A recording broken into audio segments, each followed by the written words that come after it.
Hello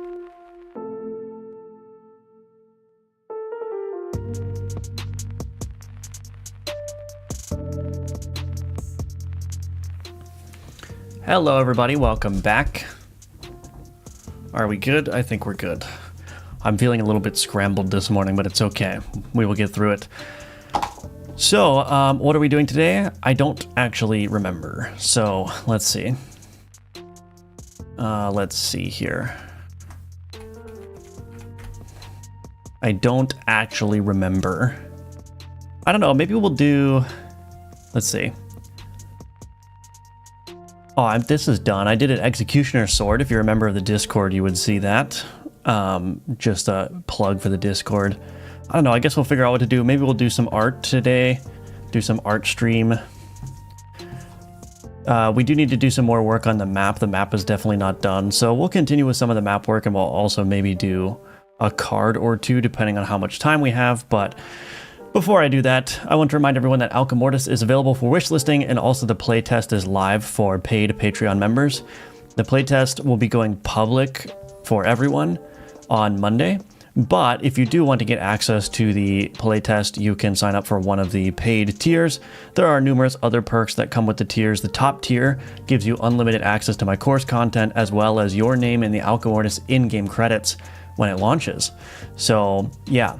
That is a good way of supporting the development. And also you can purchase one of my Udemy courses if you want to learn how to build games in the Godot engine. This is the most recent one. And yeah, I think those are just, good resources if you want to learn. Great way to support me. So everything's linked in the description below. And of course, you can also join the Discord, which is also linked below. So I hope to see you there. And I think that's it. So let's get right into it. Hello, Meep. I'll have to check out the podcast episode later today. Yeah, let me know what you all think of that. Hopefully it's okay. Hopefully I didn't embarrass myself, but we'll figure it out. Good morning, Ninja Link. Oh, is my my highlighting isn't working. Hold on a second. Let's see. Refresh cache. Okay, this works now. There we go. Game Dev Godot 4, welcome. Good to see you. I'm not first today. You are not. Why is this not working? Uh-oh. Oh, it's just taking forever. Okay. I'm not for what is happening? Good morning, Dev Ghost. I don't know why this is lagging so bad. Okay, there we go. Good morning, Dev Ghost. Peepo Dab, welcome, Ungy Bungy. Let's see. Hello, Ben. Welcome. Oh goodness, this thing is struggling. Happy Friday indeed. Hello, Yeet. Welcome, Cody. How's the wishlist count looking nowadays? I haven't looked in a couple of days. I haven't looked, to be honest. Hades 2, September 25th. Yeah, I saw that. Need to stop releasing good games. Yeah, good thing Alchemortis isn't coming out this year. Guess I'll have to continue with my research. Hello, Diozoid. Welcome. Sam Studio. Good to see you. Which podcast? Scope Creepers with Aramis. I linked it in the Discord if you're interested in watching it. Hello, Arion. Welcome back. Alrighty. So for anyone that missed the Discord update, I can show you... I knew it, yeah. What's good, fellow goobers? Hello, Zeki. Welcome.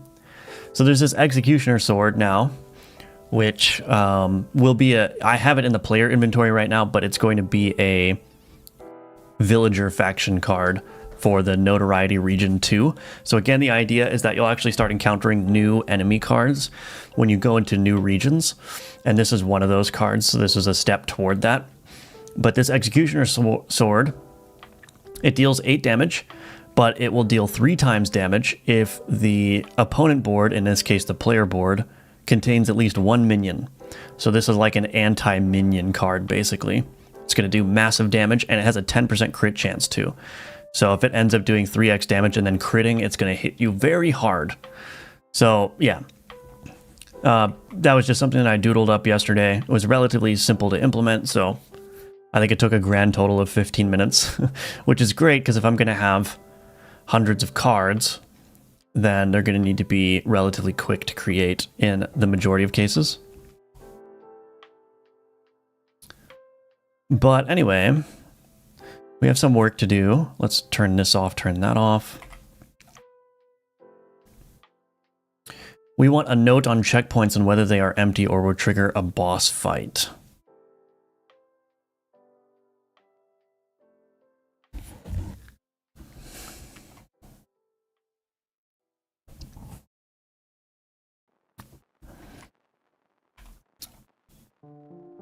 Let's do this. Debug notoriety level, debug fog reveal radius, whatever, 3009 is fine.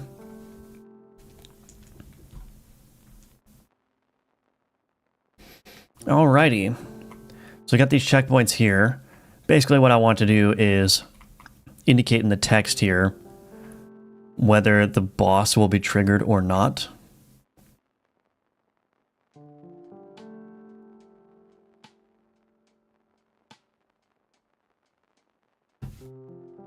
So let's see if I can figure that out. Map node tooltip.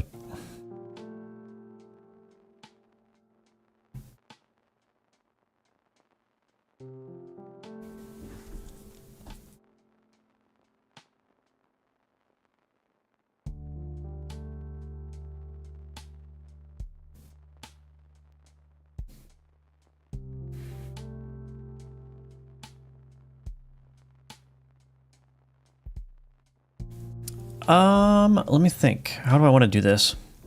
I need the state, the current notoriety state. Let's see. I have the reference to the seeded run here.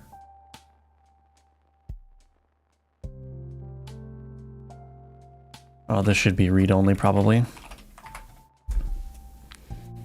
But what I don't have is I don't have the state about whether notoriety region boss defeated. Okay, so interesting.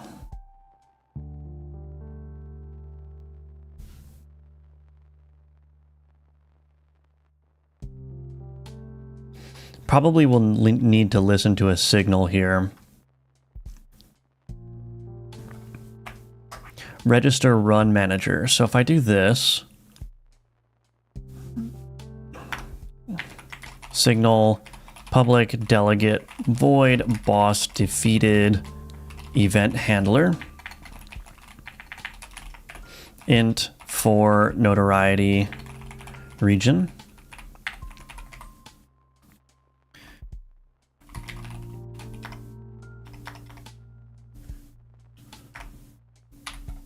If is in boss fight, okay.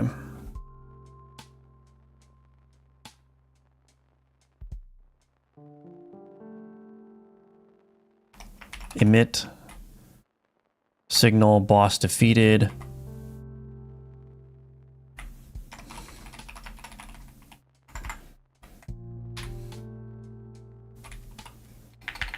Old notoriety region here, and then old notoriety region here. Okay.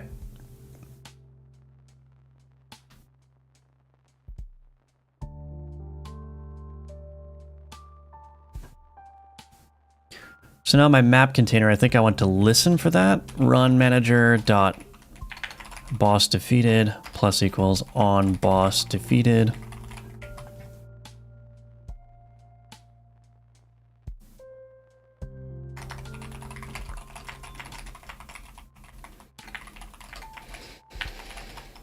So on boss defeated, what do I want to do here?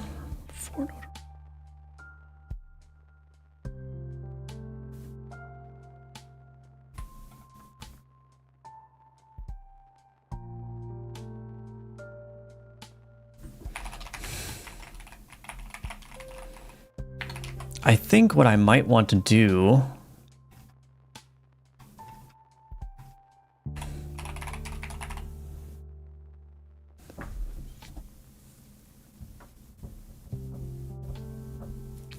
seeded run.run map. So I think what I'll do, maybe, hold on a second. So var checkpoint nodes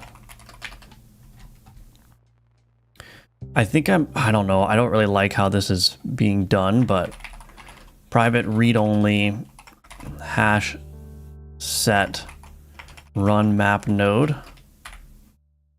cleared checkpoint nodes. Or maybe I'll call this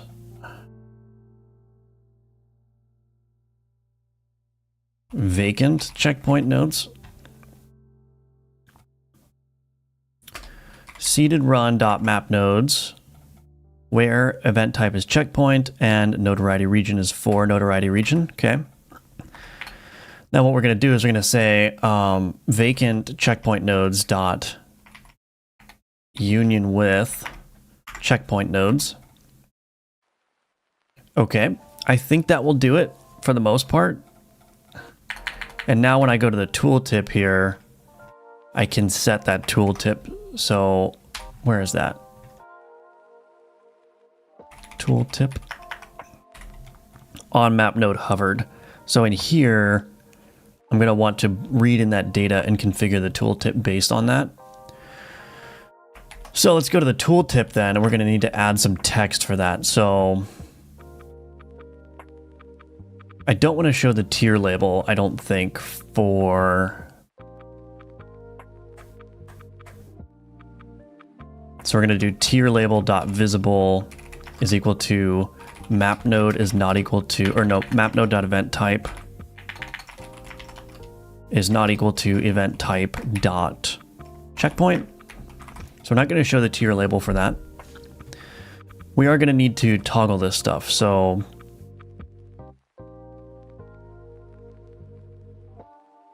let's duplicate this label. We're going to say boss occupied label.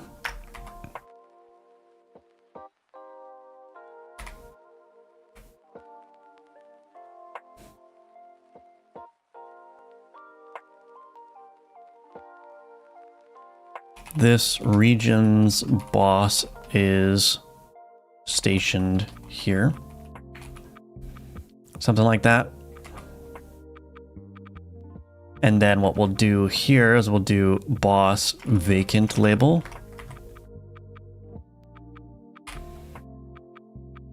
This label in here will say this checkpoint is vacant.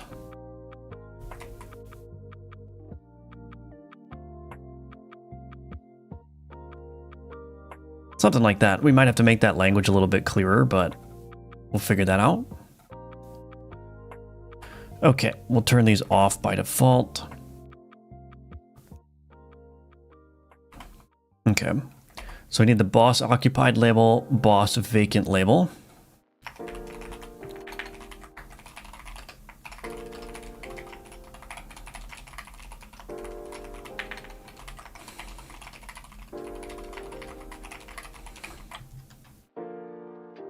Okay, public void, let's do this. Boss occupied label dot visible is equal to false. Boss vacant label equal to false. Public void show checkpoint label bool is vacant. If is vacant, boss vacant label is equal dot visible is equal to true. Maybe we'll just return out of this. Okay, boss occupied label is equal to true. And then the last thing that we do is in here, else if node.node event type is equal to event type dot checkpoint is vacant is equal to vacant checkpoint nodes contains node map node tooltip show checkpoint label is vacant. Cool. Let's see what that does. Spicy doodle. What is that in reference to? Hello, Johan, by the way. Do you work for do you work on Alchemortis off stream also? Yes, I do, yeah. Semi unrelated question. What Obsidian plugin do you use for the Kanban board? It's just called Kanban.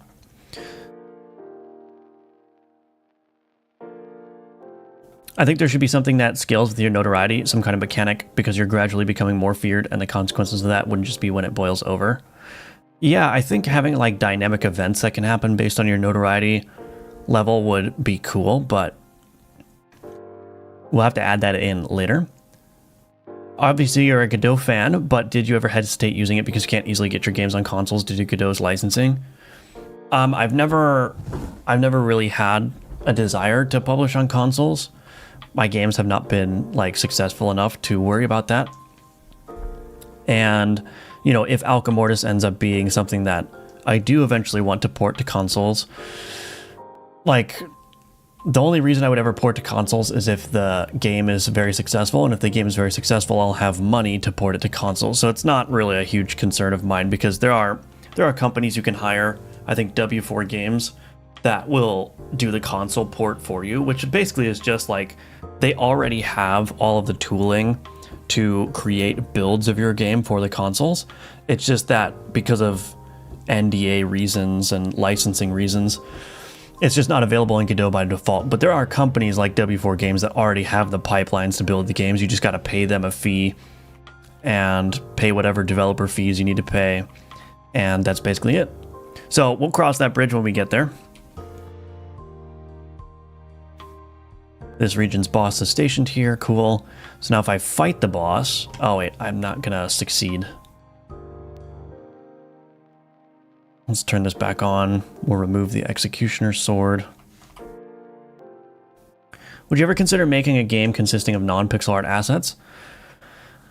Maybe. Maybe. I won't rule it out as a possibility, but pixel art is a skill that I've already built up, so, you know,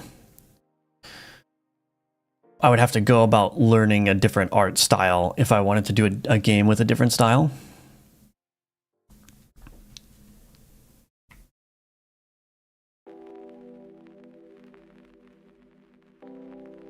Cool.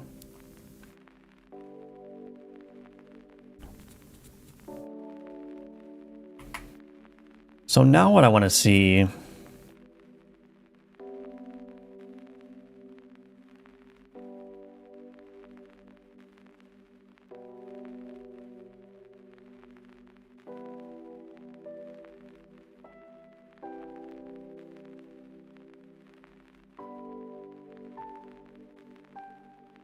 I think the checkpoints do need to be turned down to 0, actually. So these checkpoints still have notoriety penalties, but that would feel kind of bad. I guess they can have a notoriety penalty before the boss fight, but after the boss fight they should be set to 0. So I wonder if that's as simple as...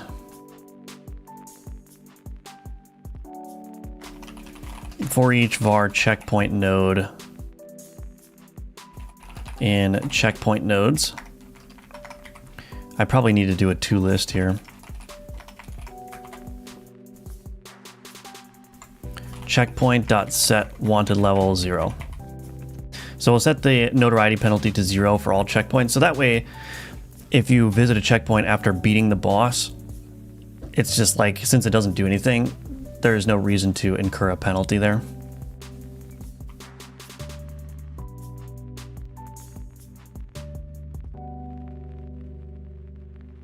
So let's see what that does.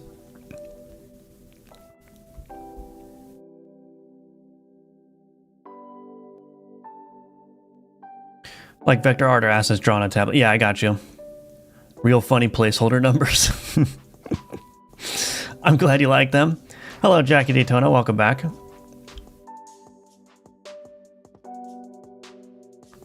Yeah, I don't know anything about console exports, but that sounds right to me. Like, you need to pay regardless. The consoles are very locked down, I guess.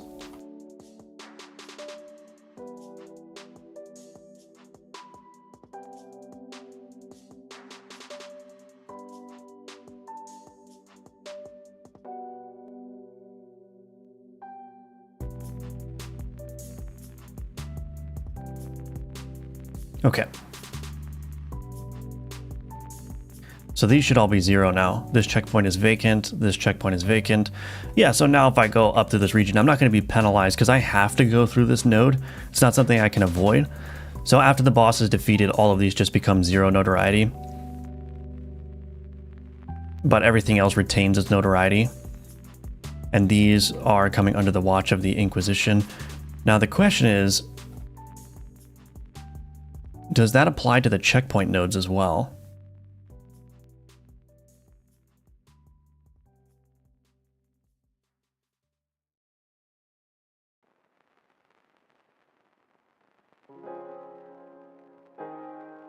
Let's see what happens.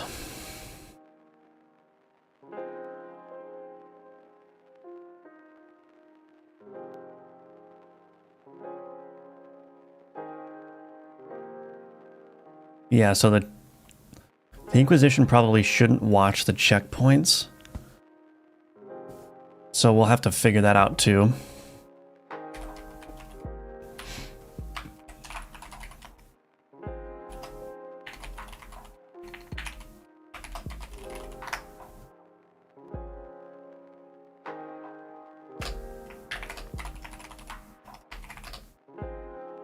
We might do something more interesting with the checkpoints in the future, like if you've already defeated the boss, maybe they just have a generic combat encounter.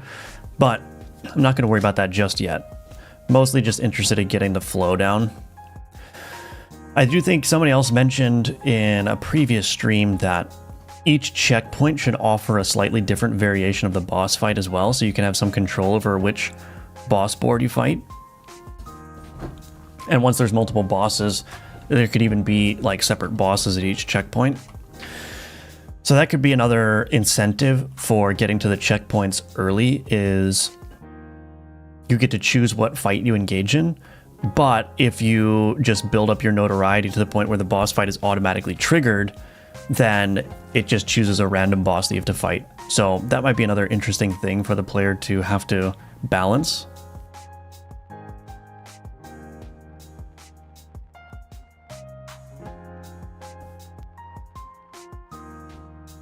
Consoles being so hard to get into do help with visibility though, so it's not a bad trade-off if you do get in. Yeah. Also, an artifact that lets you choose a card off the components board after you win the battle. You're a Necromancer after all. Could be a one-off. Yeah, I definitely want to make it so that you can poach enemy cards in some way. I just haven't yet decided how that's going to work.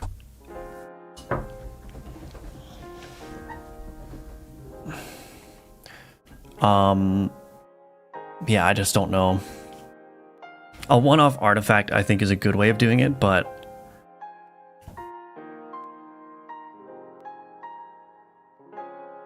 like, I almost wonder if it could be another event, like, you know, an event on the map, and what it does is, like, it keeps a record of every card you've encountered up until you visit that event, and then you get to choose one of the cards that you've encountered, or maybe it just presents a random, you know, 3 or 4 card assortment of cards that you've encountered. Maybe it doesn't even need to be cards you've encountered. Maybe it can just pull from the loot table of all the cards that can appear in that region, and you can just take 1 or 2 or whatever. So yeah, whether it's an artifact, I do want to add more event types. Like the nodes that exist in the game currently is definitely not the final assortment of nodes that I want to have available. I think there's plenty of room to like make new node or / event types too.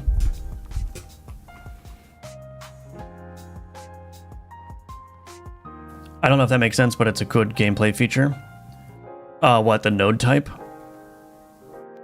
I'm almost thinking like what the node could be is like, it could be like a battlefield, right? So it could be a ruined battlefield, or a battlefield that of a previous battle that has taken place, and you waltz into the battlefield and there's like, you know, there's like pikes in the ground and there's like dead horses in the background, and like here's a bunch of villager cards that you can loot, right? It's like you're combing the battlefield for units that you can have. Binding of Isaac has weights for certain items depending on the context, like the shop having a specific set of items and cells and bosses with their own set. Yeah, I'm gonna do something like that for sure. Like I want to make the shop sometimes offer cards that can only be purchased at the shop. I think that would be really cool.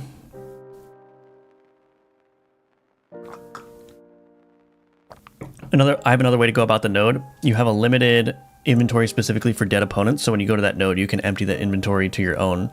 Oh, okay. Yeah. Like a card storage mechanic almost. Why did that generate so high? Oh, that was a tier 3. Oh.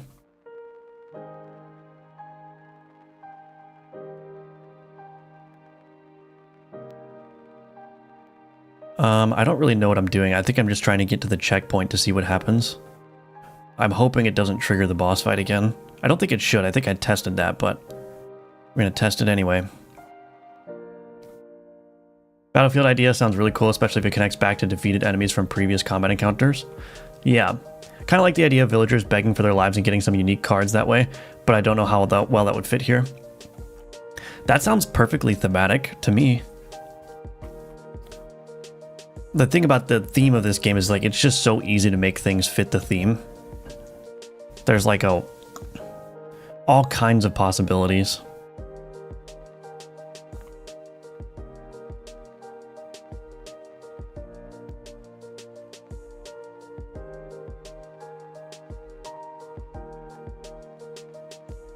Okay. So now I'm into region 2.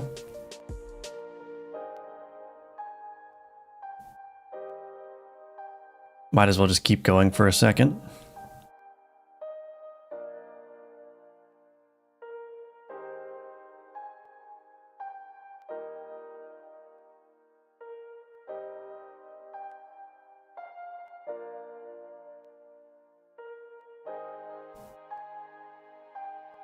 So this boss should be much oh my gosh, this boss has 1,000 health. Goodness gracious. That might be a little bit high, but it's like going off the screen or off the little text area there. Here's my son's pet spider, please let me live. If there was an overkill mechanic that would fit with enemies begging, if a necromancer showed up and exploded the mayor in less than a second, I would be terrified. Yeah. Here's my son. Yeah, here's my son. Don't kill me.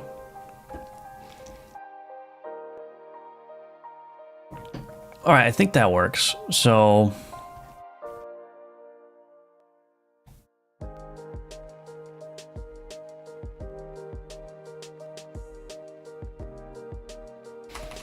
add checkpoint status labels. Maybe when you cross to the next region, the text could appear on the screen telling you that you've reached the next region. Oh yeah, that would work, for sure. Alrighty, so that's done.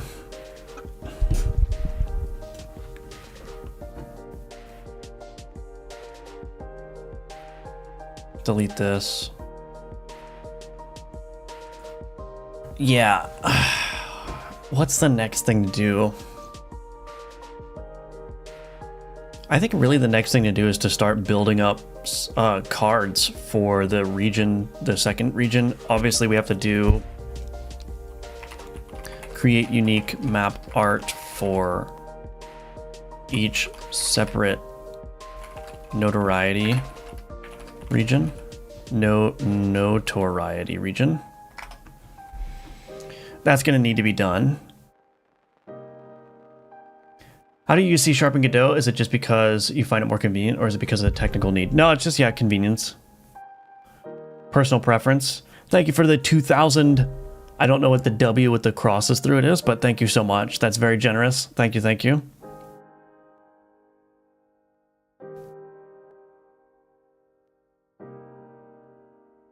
Very much appreciate that, Blue Bulb. I think you should categorize these in tiers like polish and core mechanics and stuff. Eventually I will. I mean, I have a polish section here, but... What cards have you planned for the other boss fights? I have not planned other boss cards yet. I have not planned those. It stands for winning, yeah. It's Korean won, thank you for that. Oh yeah, okay, thank you.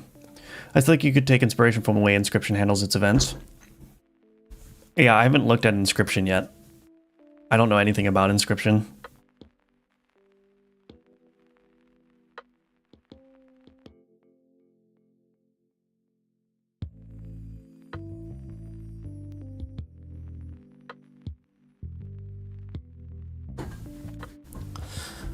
Okay.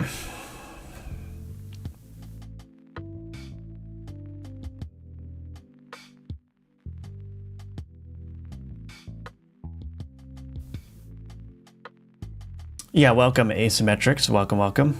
Good to see you as always. So I've wrote a couple of things down. Longbowman, Quiver, Warhorse. Horse Dung. That's a funny one. Foot Soldier, Trebuchet. So now we're getting to the stage where I need to do like a bunch of like army stuff for the enemy cards. When in doubt, make a card, seriously. You should play Inscription, full stop. That game is wild in the best ways. Yeah, I've heard it's really good. I just don't know. I haven't bothered to play it.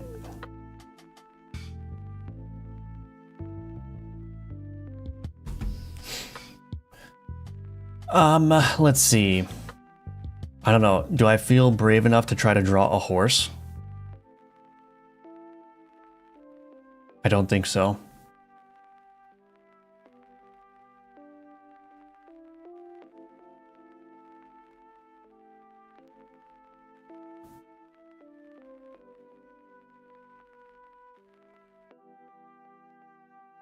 Drawbridge, Horseshoe.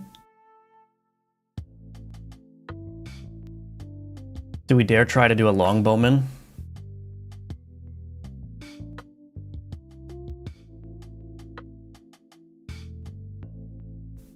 I think so.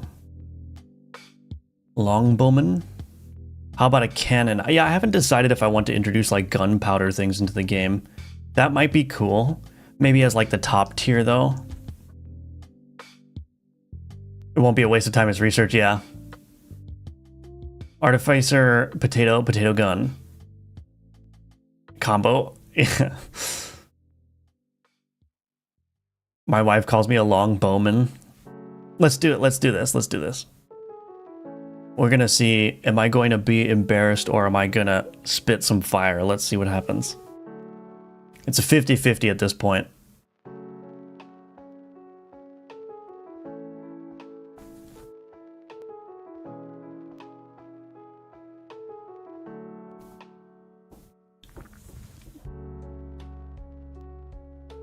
I think a 2x2 might be appropriate.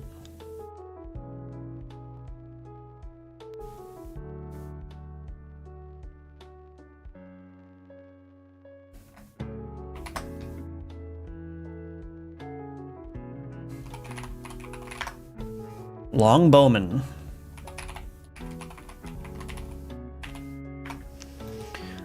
Alrighty, let's see what happens.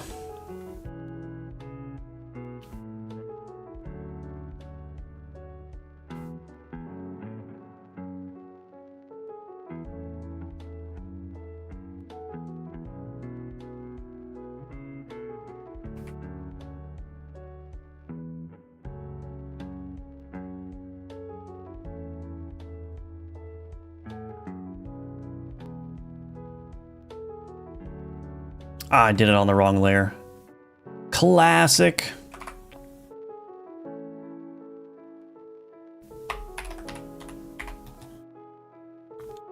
Okay.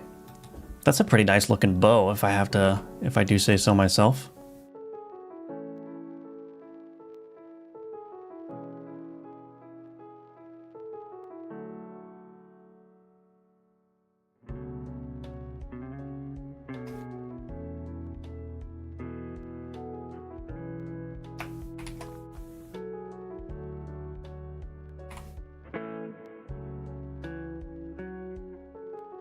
I'm just gonna use like nonsensical colors for a second here.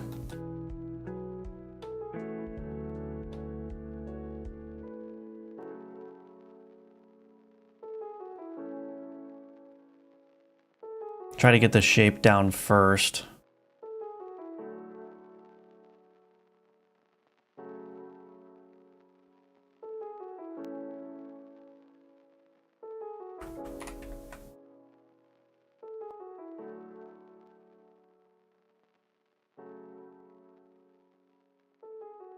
Try to get the shape down first, and then we'll add the details and whatnot.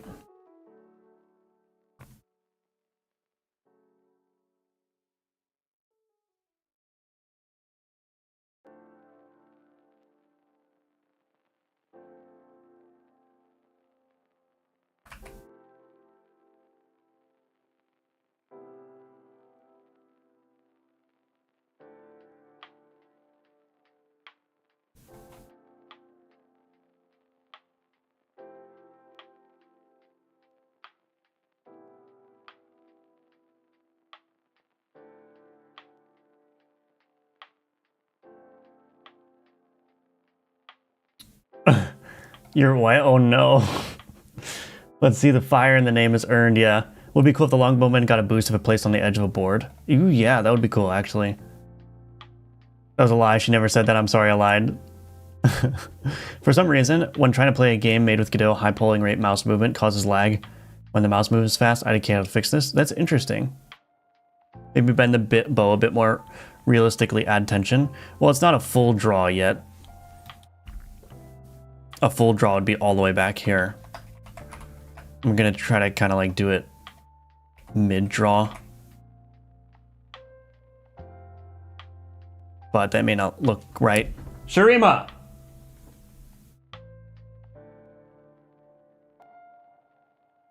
The cat is doing something weird outside. I mean, maybe I should. Let's see.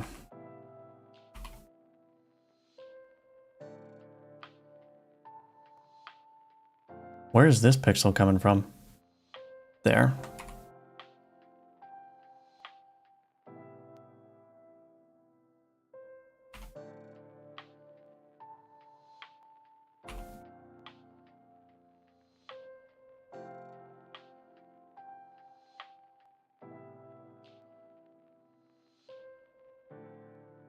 It's not really a longbow either.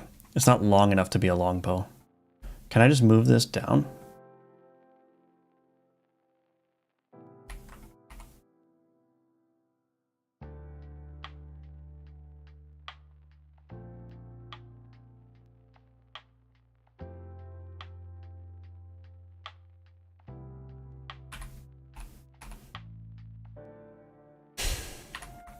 How am I going to do this?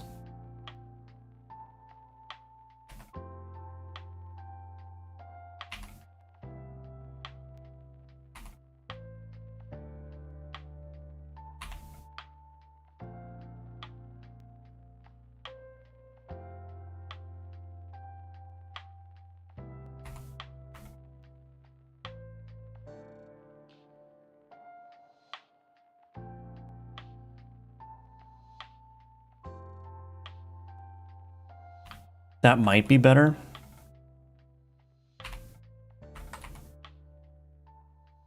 But I think I need to move this down now.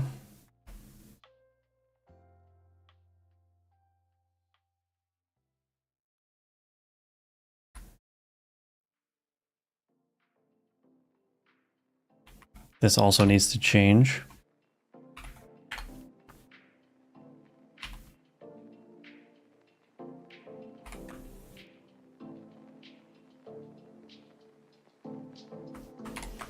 The cat is being amazingly annoying right now.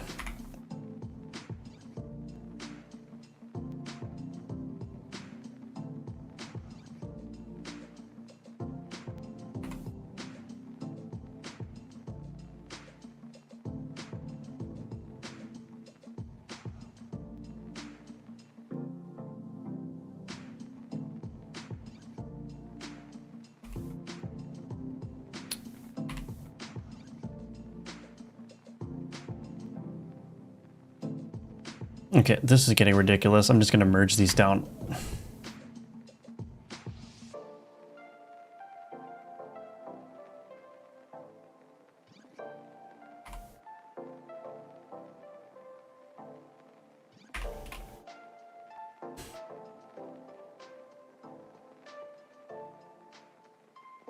Yeah, I feel like it needs to be back even more. All right, let's try it again.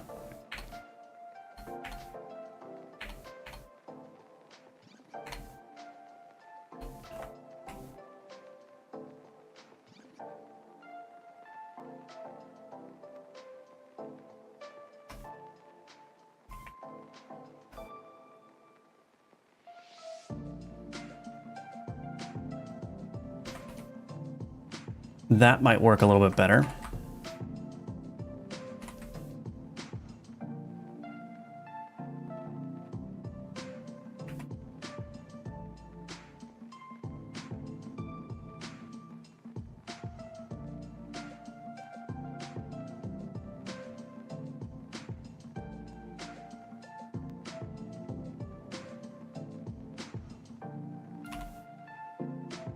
Yeah.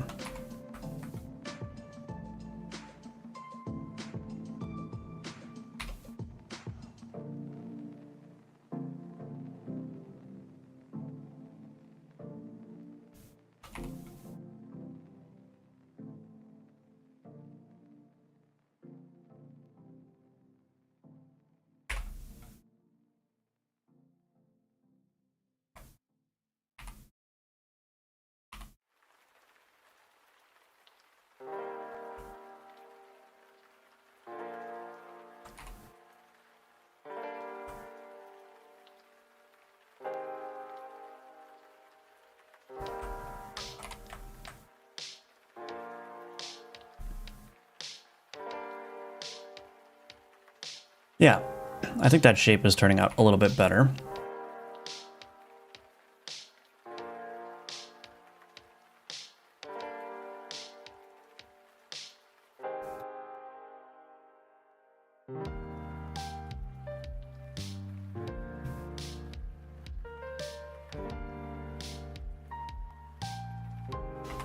Okay, that's looking good.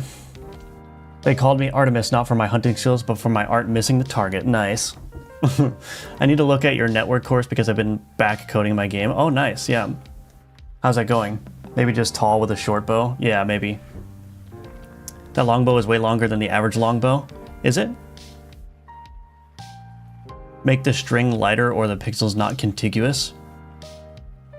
The bow would have to go off the frame, I think. Yeah, probably. Hello, Clickertail.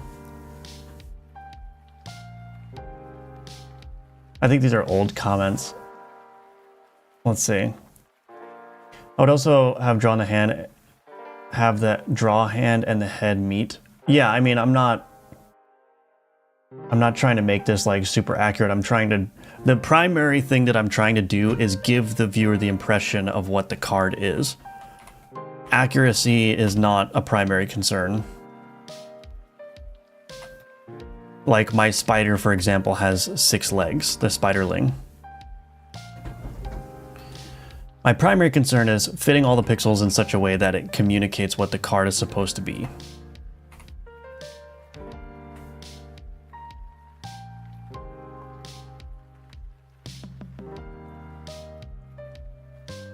Also, I think long bows are shot differently anyway, aren't they?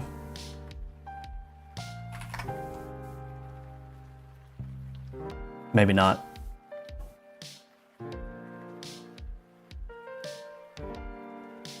But yeah, I'm not going to worry too much about that. Doesn't need to be that accurate as long as it's stylized, right? Yeah. Mostly just happening to interact. That's okay.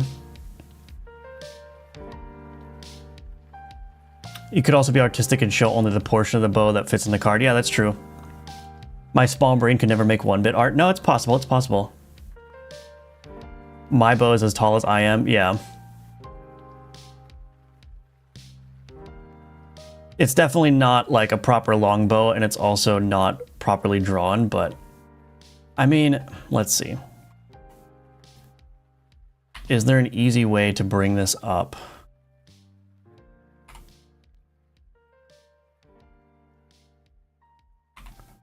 Let's just try it.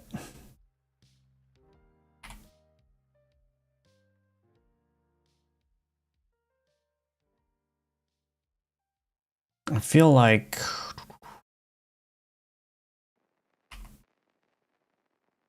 it almost needs to go like down even further here. Doesn't have enough curve now, or it's got a weird curve.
There goes the cat again.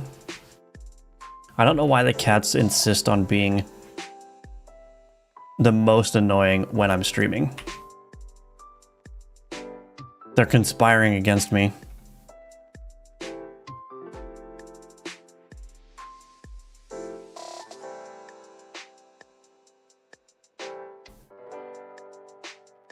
Like, I almost need the bowstring to be here.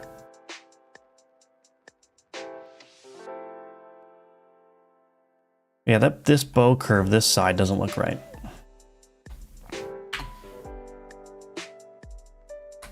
Oops.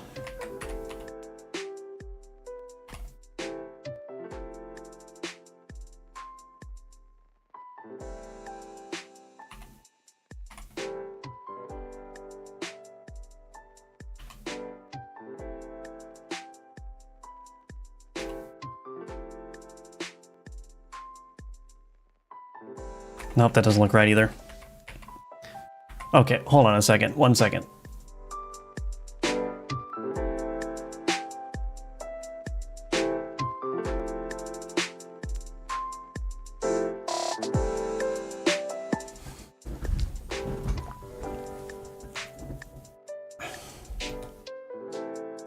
Just want to say the game looks beautiful and super fun and interesting too. Excited to play. Thank you, Caleb. Hello, Monkey Software. Card looks fine to me, even for a short longbow, not too long. Even short for a longbow, not too long, yeah. C-sharp course sold me to C-sharp with Godot and strong typing, but the wacky integration of the language sold me back to GDScript. Oh, interesting, yeah. Bows are not always a smooth arc. No, they're not. Yeah. Perhaps the bow and string could be different colors to distinguish. Yeah, we're not focused on the colors right now. YouTube recommends our favorite niche Isaleb. Welcome. Artem. Council has spoken, you forgot second breakfast. Cats are reminding you that they need cat cam, seriously. Can have it go down even further and apply it curves. Yeah, I might just check it out. Watch what I'm gonna do here. Bam, goodbye.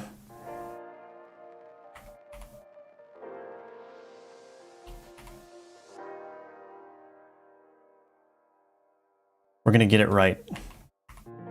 Oops. Okay.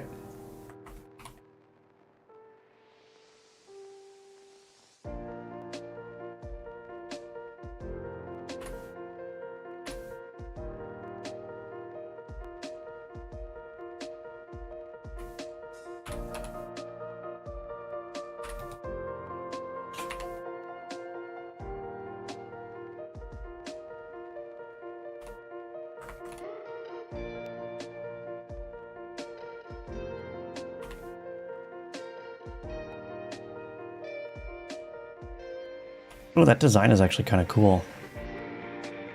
Wait a minute.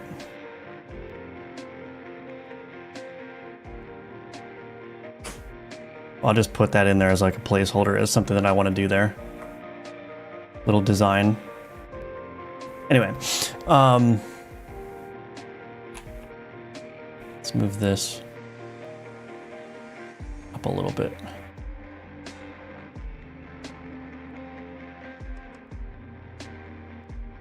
Okay.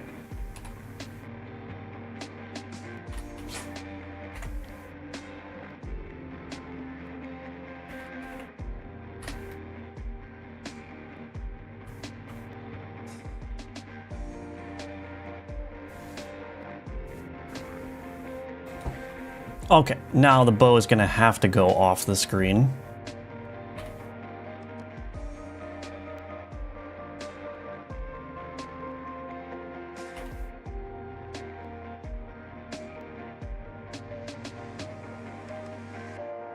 It's gonna be like a giant bow now. Oh my gosh, that's gonna be way too big. Let's see.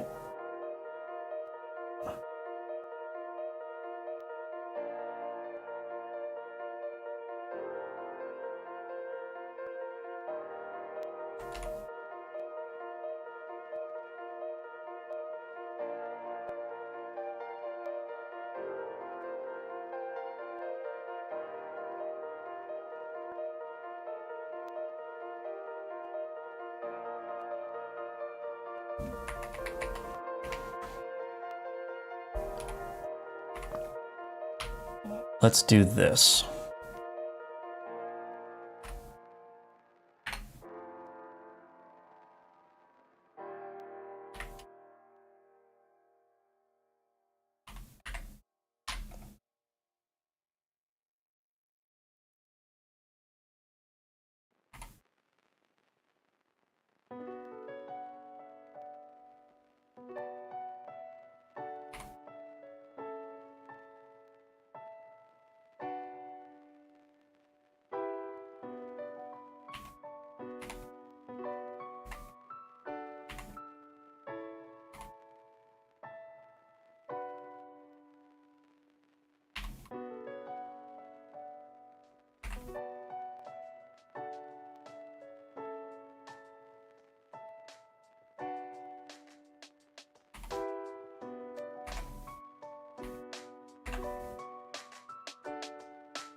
Okay.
Something's still off about this.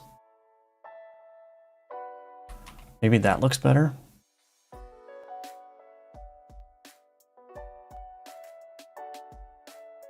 No.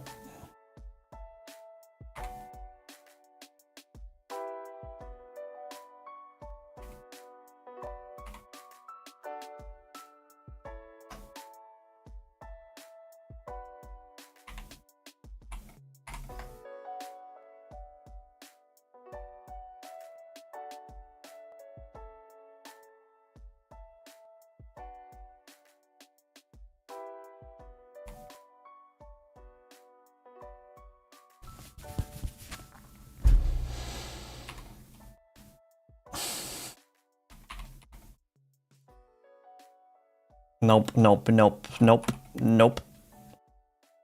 Now I'm getting back into short bow territory. Why is this so hard?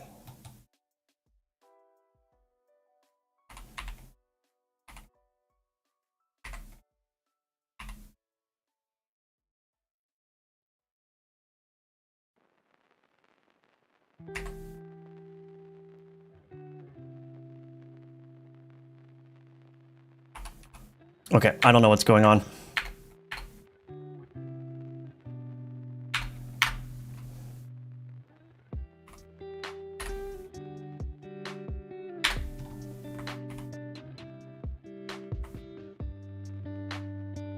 Okay. We're gonna try again. The cat's won, yeah. Funny because we can't hear the cat being a demon, yeah. It's looking better. I'm getting closer. I just can't... I can't nail it down. What are the benefits of strong typing of C# and Godot? You just get the compile time safety. That's basically it.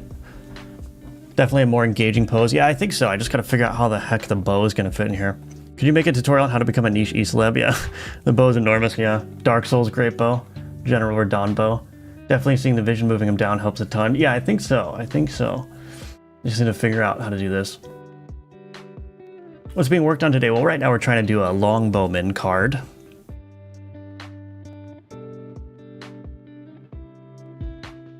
The bottom of the bow is aligning the angle of the arm.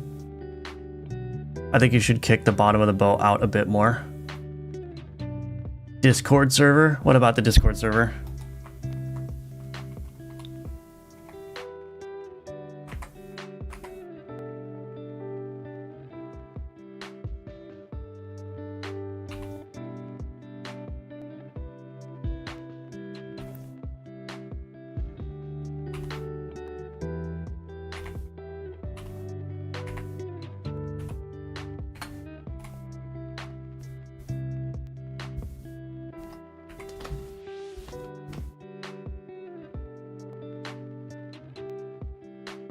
I posted a pic of a bow. I mean, I can look up pics myself. I don't need... If I want to look at a reference, I'll look at a reference. But again, I'm trying to... If I have to look at a reference every time I draw a piece of art, I'm not going to make any progress in my art skill. I'm very close to having it done. I just need to figure out the bow.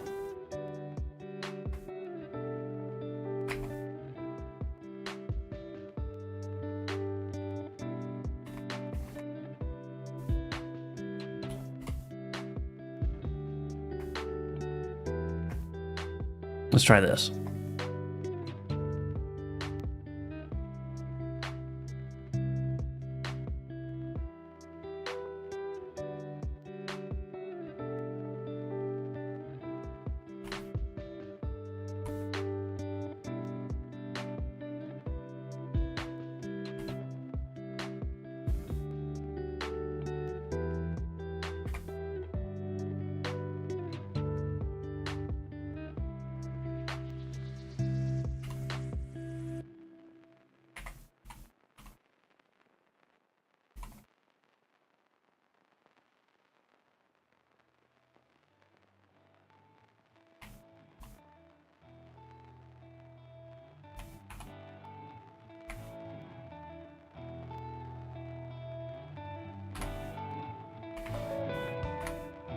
That's close. We're getting close.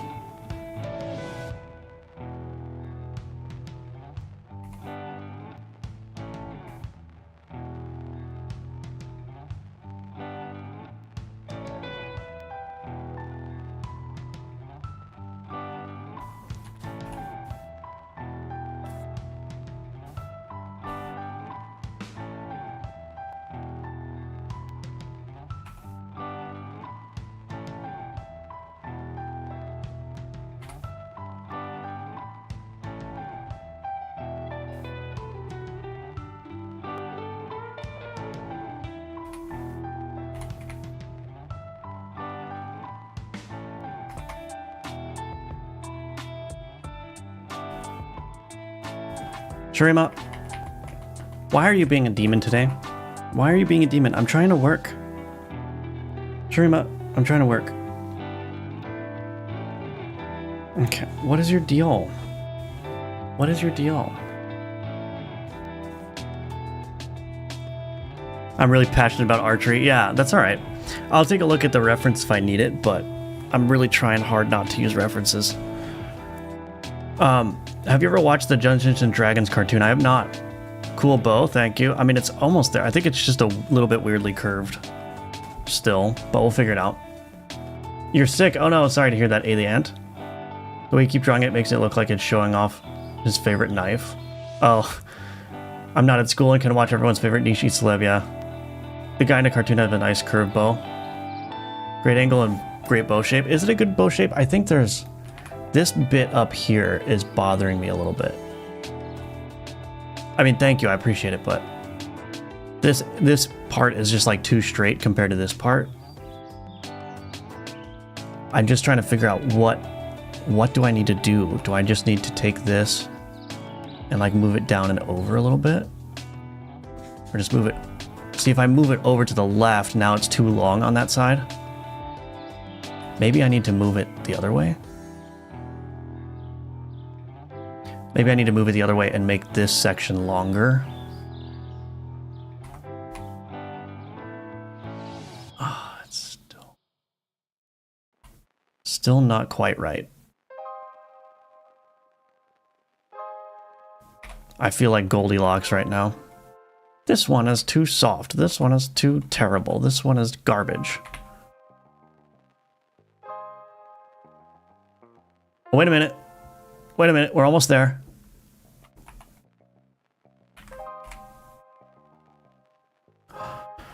Did I do it?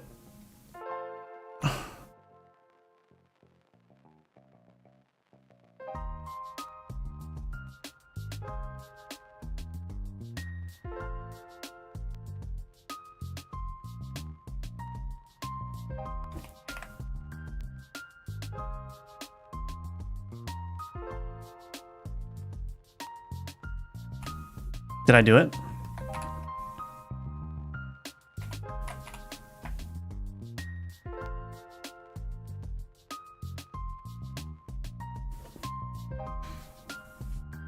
How's that? It's insane. Thank you, Platori. The handle is generally thicker. I could still make the handle thicker, I think.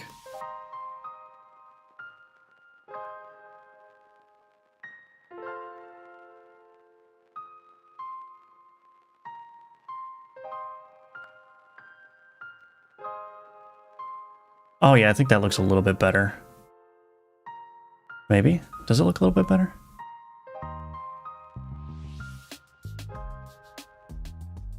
I don't know, I actually don't like the thicker version.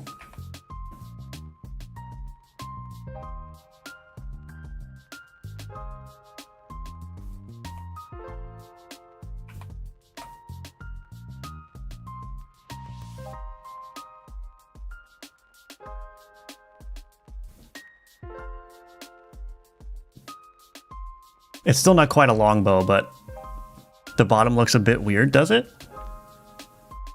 The bottom could use one less pixel. Oops. Oh, of course I did it wrong.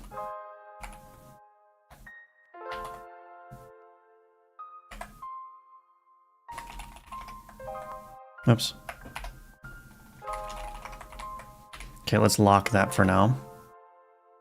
Merge that down. Okay.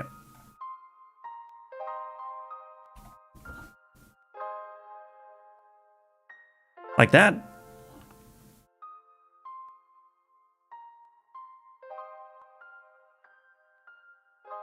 Maybe straighten it out by the hands a little. The bottom is a little longer if I'm not mistaken.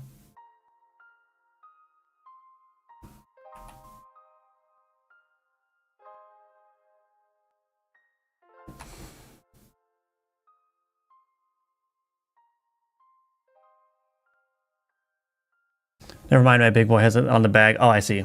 Looks great. You should take a bow. 1 pun, 100% intended, yeah. Hello, Ariane. Oh, I already said hello to you. I mean, thank you for saying noise. Looks good. I like the thicker one better. Just here for my morning ASMR. Hello, Jamie. Welcome. The sound of game development is happening is the only genre of ASMR that does anything for me, yeah. It looks better with the extra pixel where when the string was added. Here.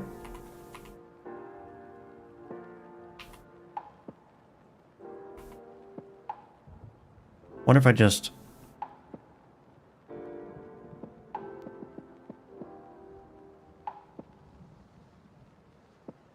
I think that generally looks better, actually. Okay. I think we're going to call this good. I think it's a decent bow. I don't know if it's still... I mean, I guess it could classify as a longbow, because if you measure from here to here, and then you compare that to the height of the guy, it would be maybe a little bit shorter than him, but still very tall, so I think that's okay, right? Okay, now we can finally move on to actually doing some detail work. Goodness gracious. Okay, merge this down.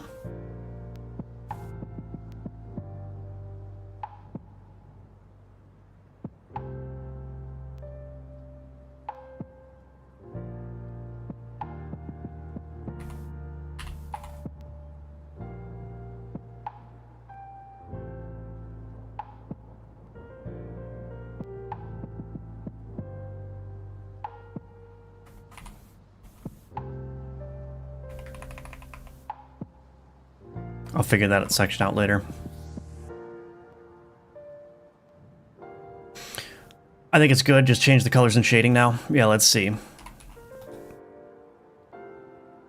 So we'll do this. Now I gotta figure out this guy's freaking head.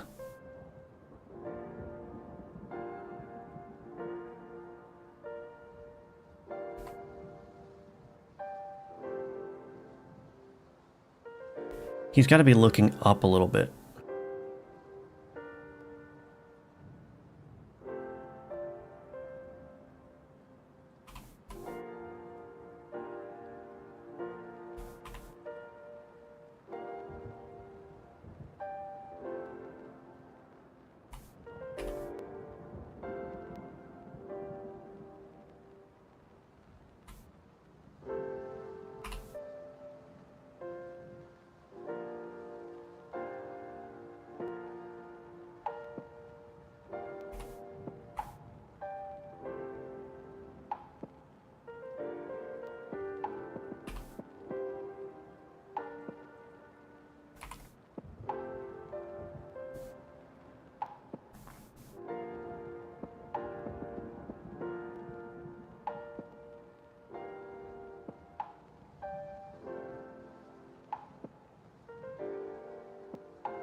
Okay.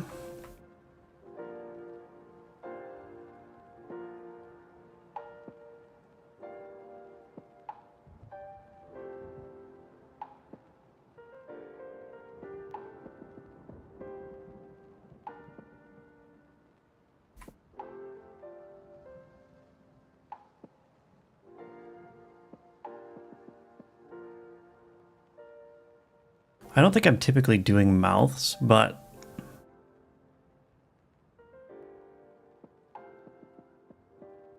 could give him a beard, I suppose.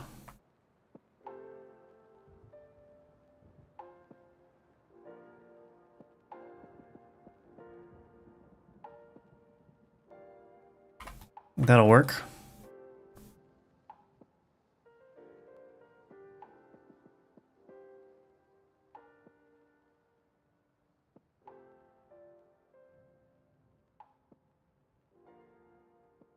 There's a deer right outside my window. It's literally looking at me. What are you looking at?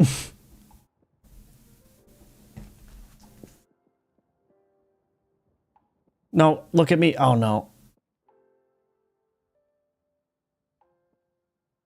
I got a picture of it for anyone that doesn't believe me.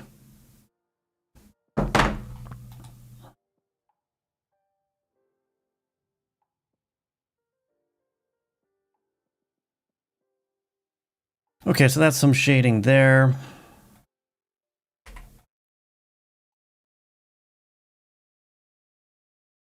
Okay.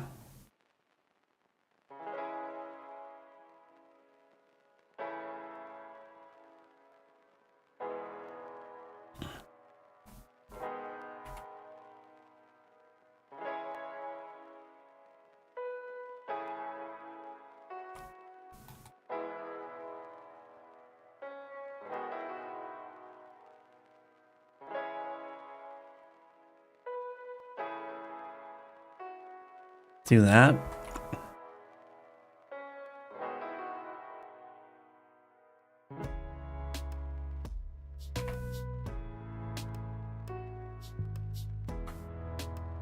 I'm almost thinking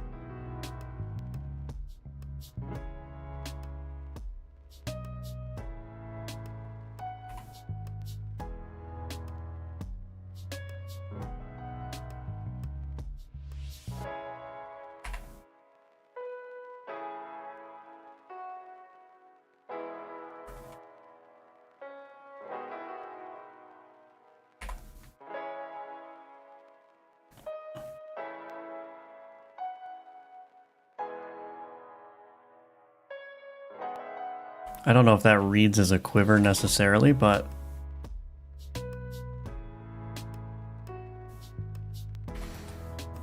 I think it's okay.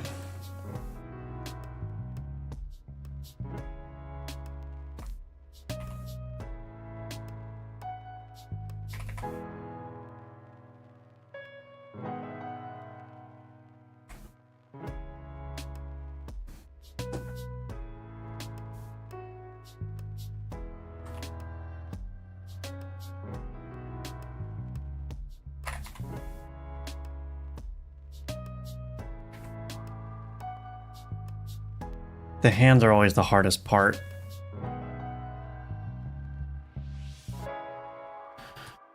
I mean, I guess that's all right.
Okay.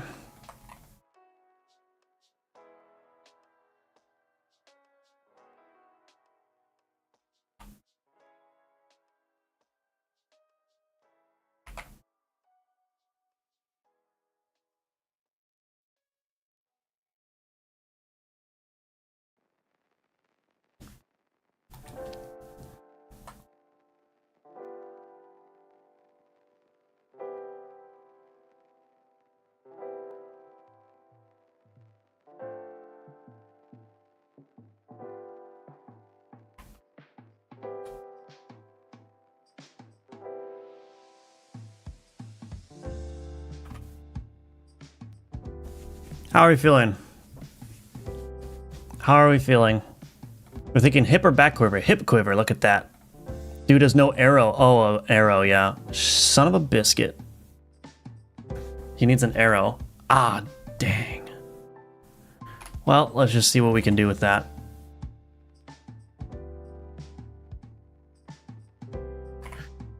He does need an arrow. Is there like a... I'll use this color, I suppose.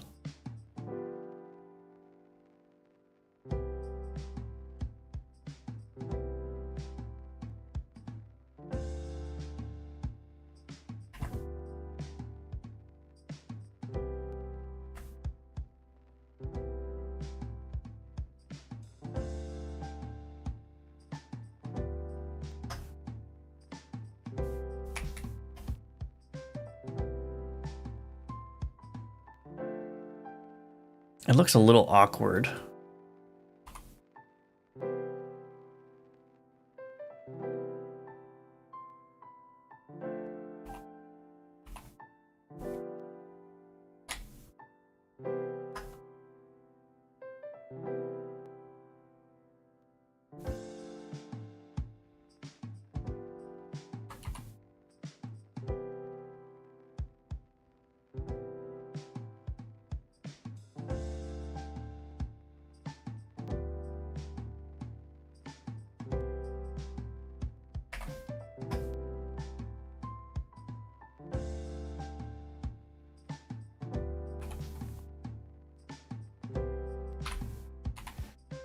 Now I almost think that this needs to be moved over.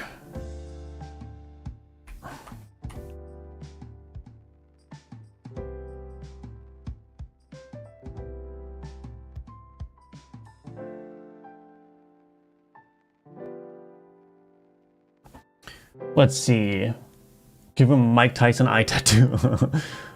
I must scream, but there aren't enough pixels for a mouth, yeah.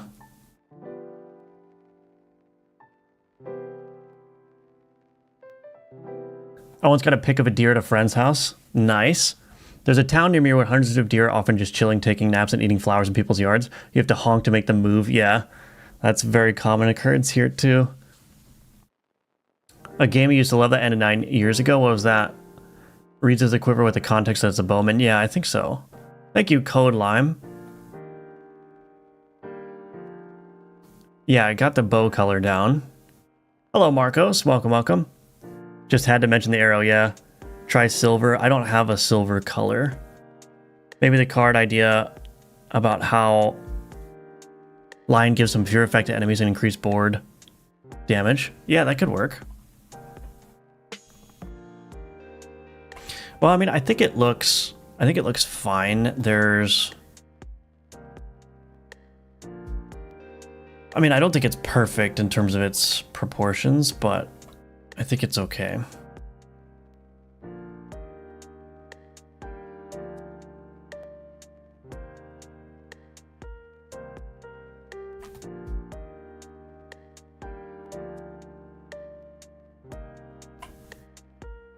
I think it's okay. I mean, it definitely...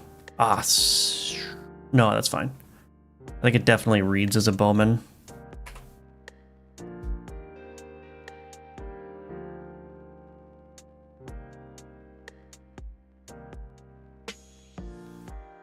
Do I want to add even more colors in here? No, I think it's okay.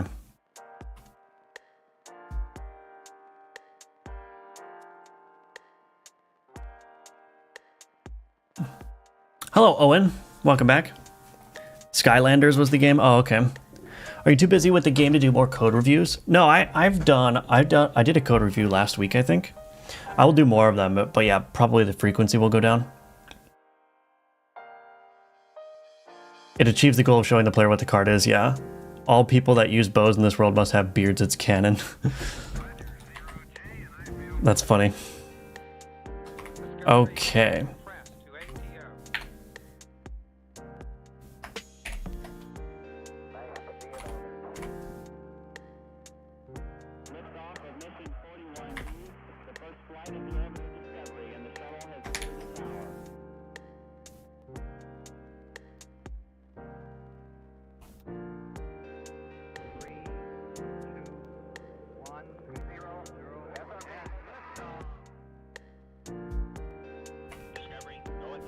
There's our bowman.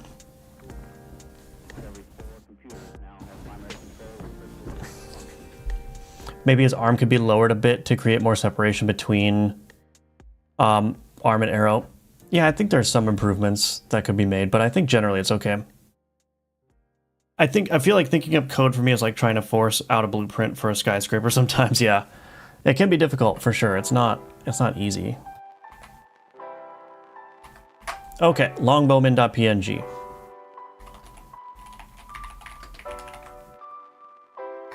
Almost looks like he's kneeling down. Looks sick. Thank you.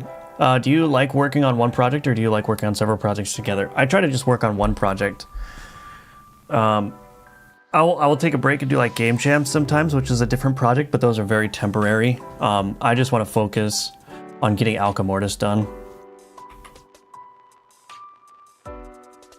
That's what I want to do. Oh yeah, okay. All right, so the Longbowman art has been finished and committed. So I'm gonna take a quick 3-minute break, and when I come back, we will add an ability. If anyone has any abilities for what the Longbowman should be like, in terms of his abilities, let me know. But other than that, we'll think of something. But again, I'll be back in 3 minutes, and we will continue on.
All right, I'm back.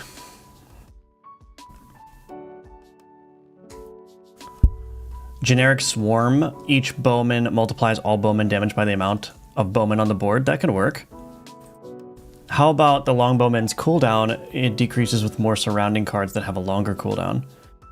That could work. Somebody else mentioned that the Longbowman could have some kind of benefit when it's at the edge of a board, which I think would be cool. Or maybe, you know what I might do is, let's see.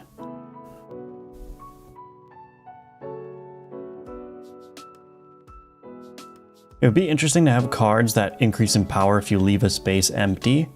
That might make sense thematically for the Longbowman, like he needs room to shoot. Let's do that, maybe. Okay, but first we need to get all this set up here. Create new resource. Card definition resource, Longbowman.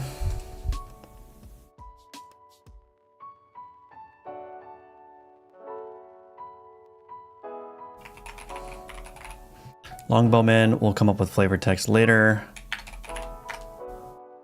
Alternate art, root cell dimensions 2x2, turn cooldown. We'll leave it at 10. Is enemy is flippable. Tags minion. Critical chance. I guess we'll just leave that alone. Minimum notoriety region 1.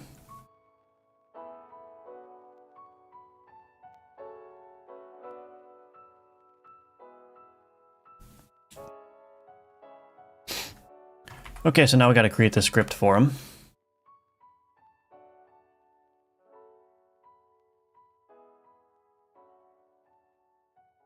I actually started working on a new architecture for defining abilities for cards, but I have not yet finalized that, so not working with that new system yet.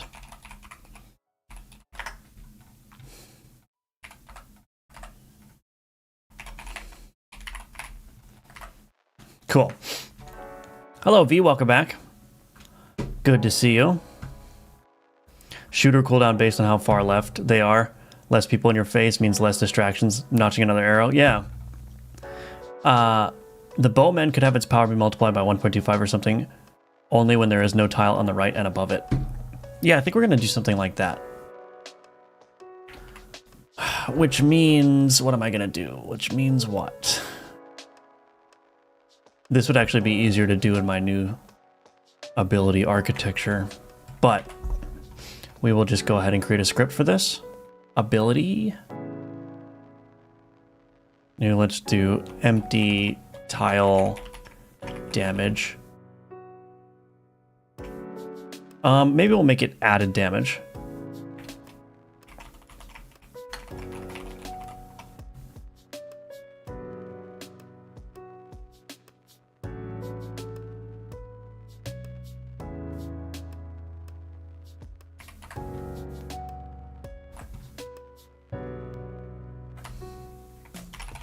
Empty tile added damage.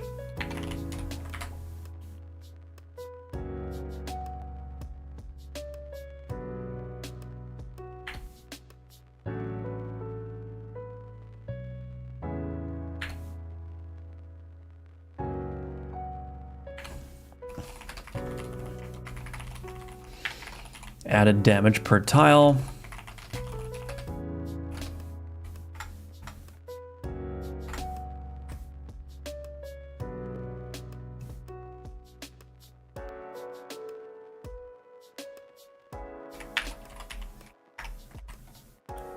Query count provider.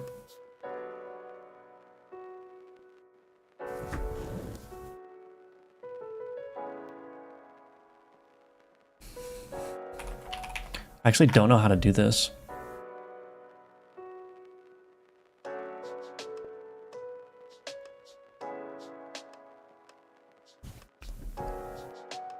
Oh.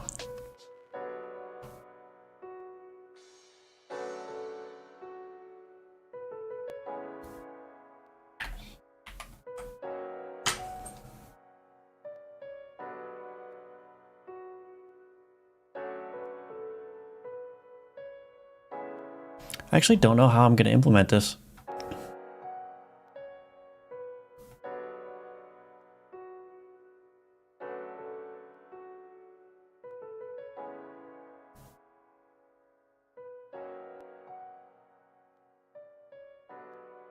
Because this only returns the cards that match the querying, but at this point I want to...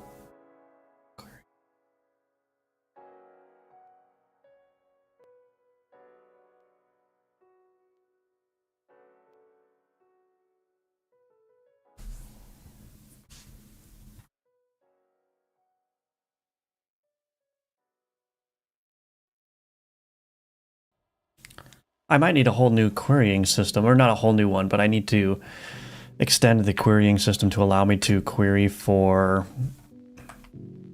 empty cells.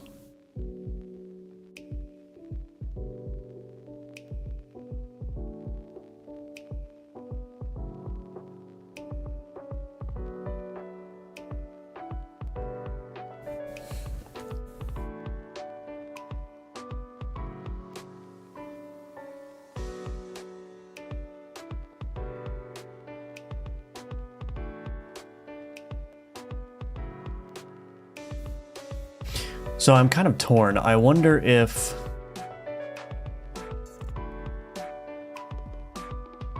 I almost wonder if they should return a different query object that gets all the cards for one, but also tells me all of the cells that were queried that contained no cards.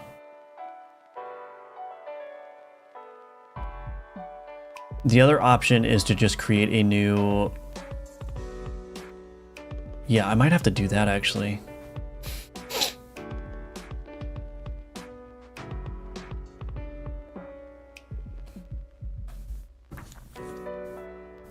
How am I going to do this?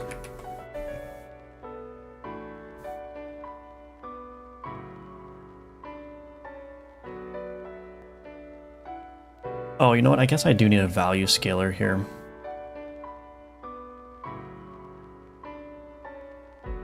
var value scaler, query count provider, set multiplier, added damage per tile.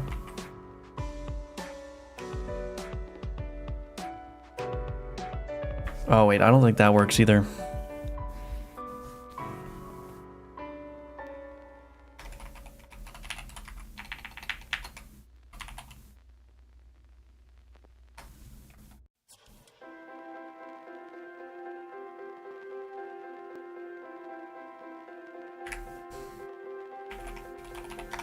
I think this is what I need to do.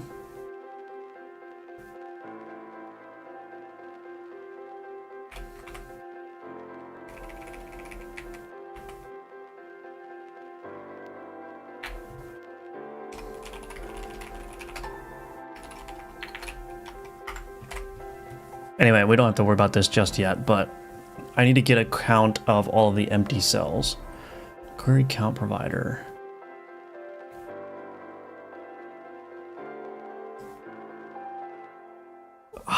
Query board with final filter.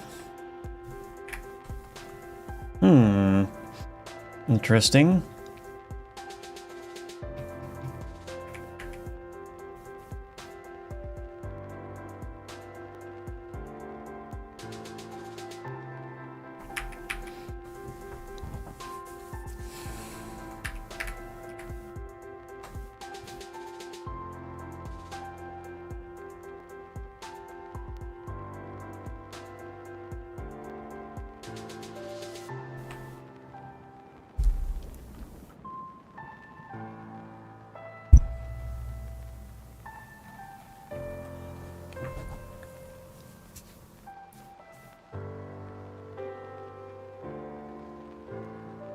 Oh yeah, I don't know how this is gonna work.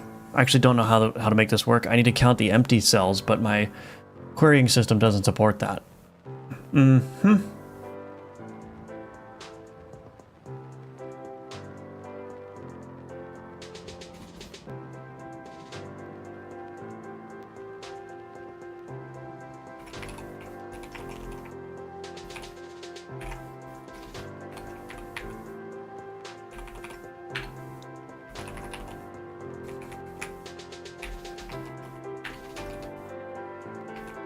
I'm just going to write this description.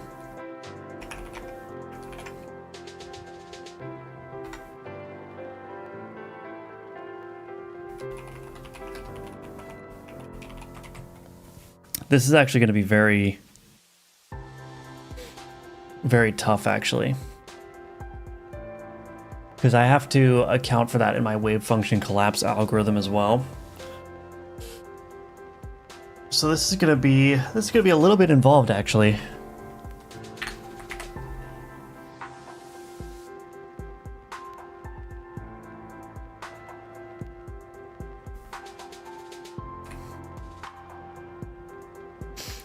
Unfortunately, I think the only way to really do this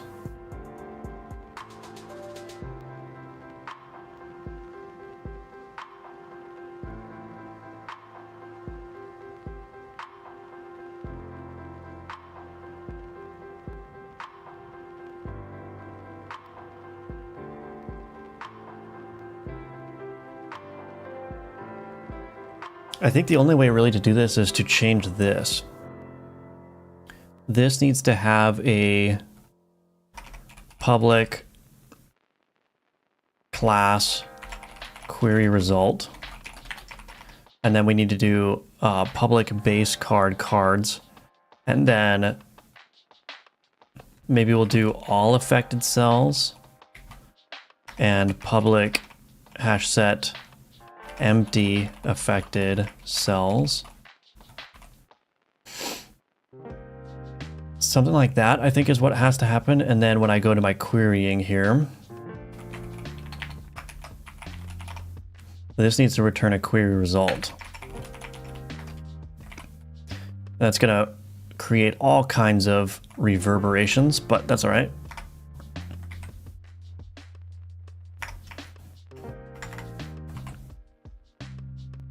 All affected cells dot union with affected cells.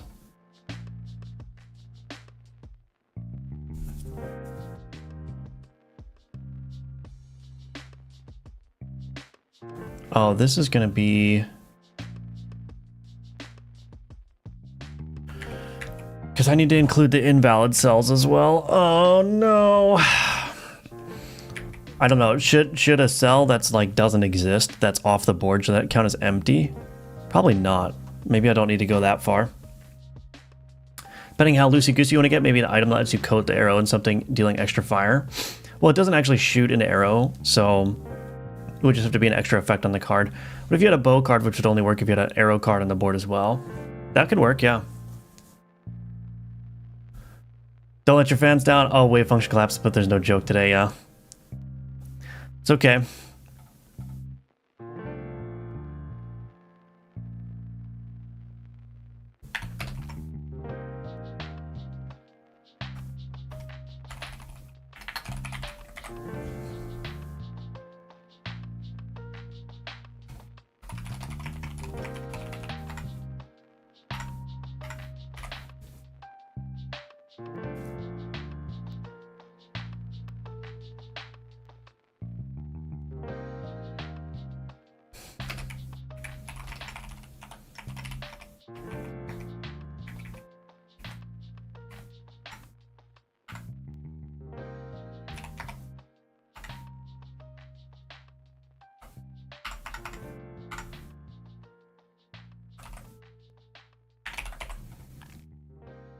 Okay.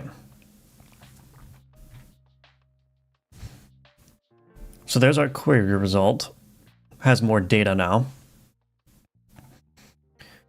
But now we need to go in here. We're going to do a query result here.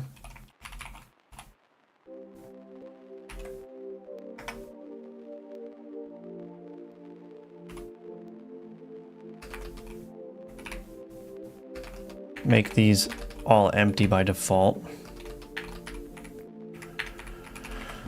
Okay.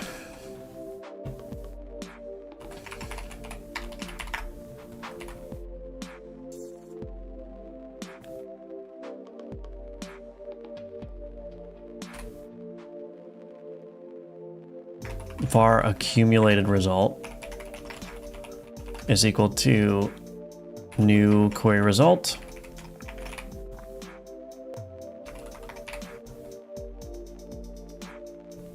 Accumulated result dot cards dot add range. Oh, this should be a list.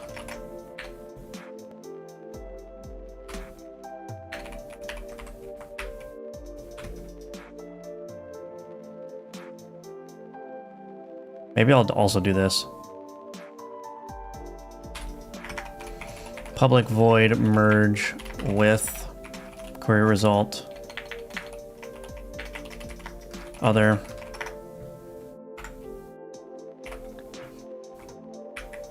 Okay.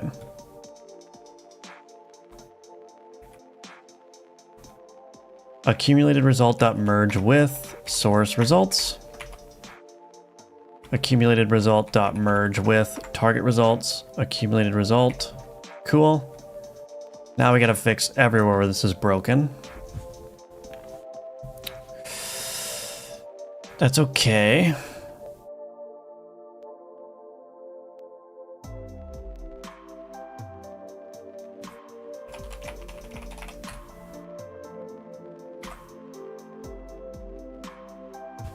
Okay. Back to here. Get or query targets. Let's change this to a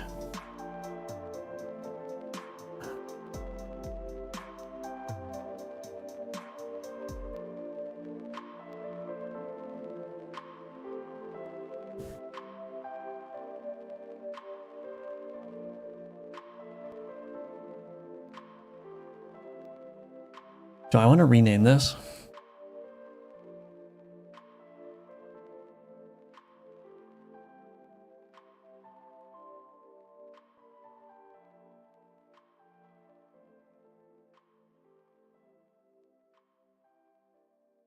Get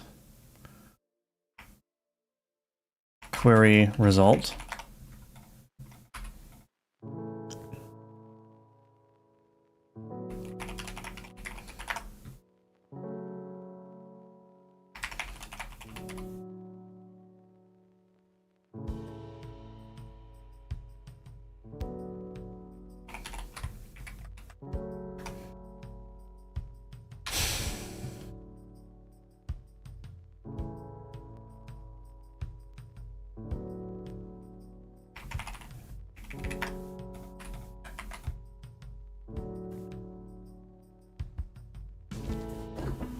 Okay.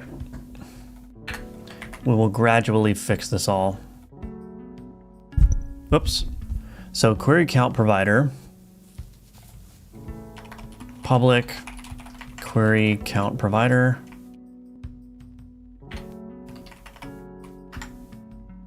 int count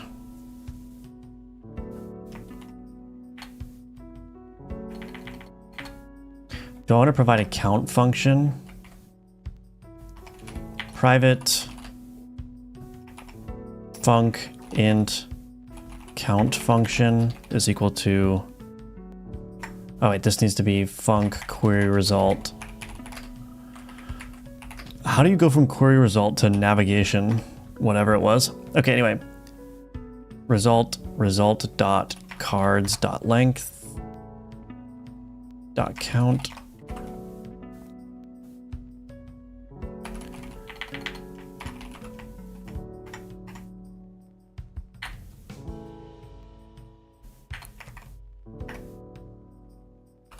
Count function is this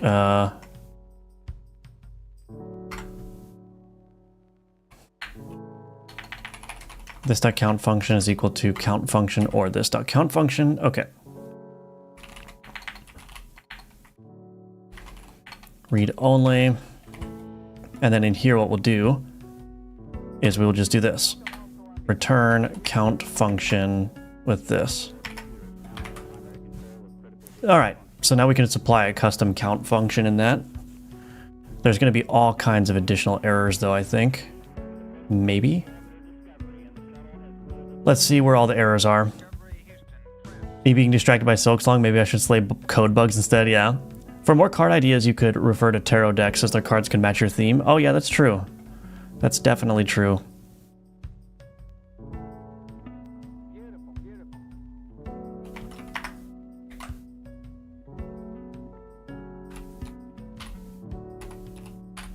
I'm gonna have to thoroughly test this to make sure this didn't break, but I'm fairly certain that it's gonna be okay. Because I just need to replace all these now. Yeah, I mean, it's basically the same. Like, the data's all the same, it just changed shape, so it should be all right. Rename this to result, and then result.cards. This needs to be .cards as well.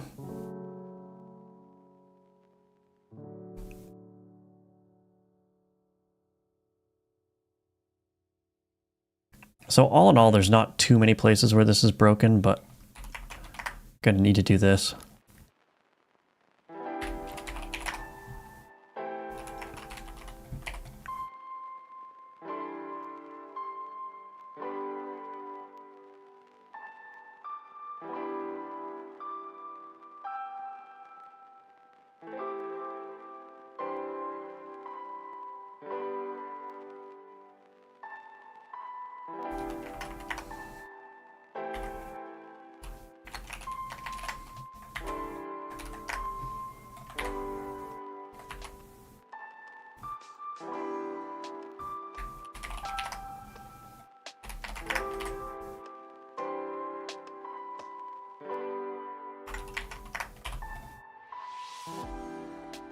I hope this doesn't break anything.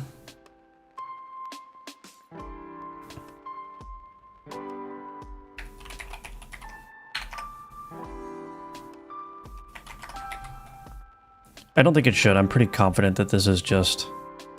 There's a lot of places to change, but it's basically just going to work the same everywhere.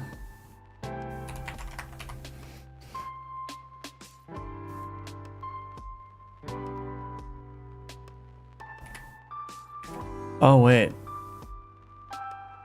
Shoot. This needs to be...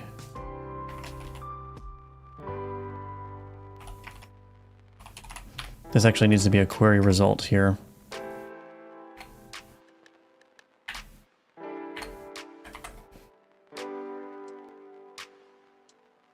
I'm going to actually need to pay attention to that. Query board with final filter.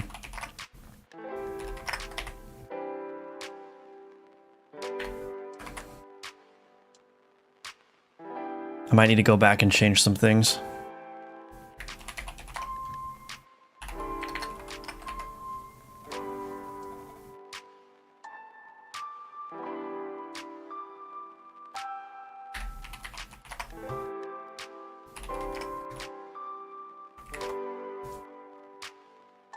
All right.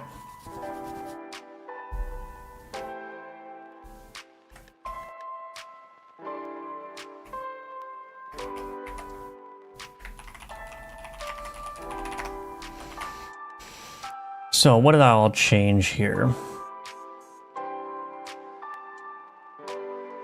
Yeah, this needs to change here. This needs to be a query result. Oh, the joys of game development. Or development generally.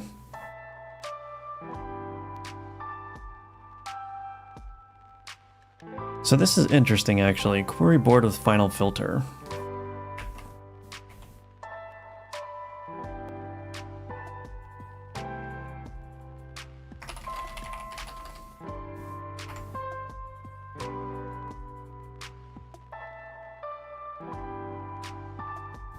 Return new, let's do this.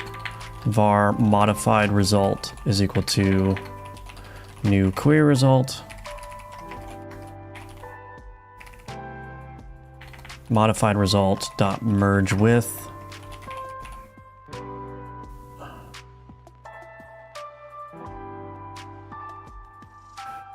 No, that's not right.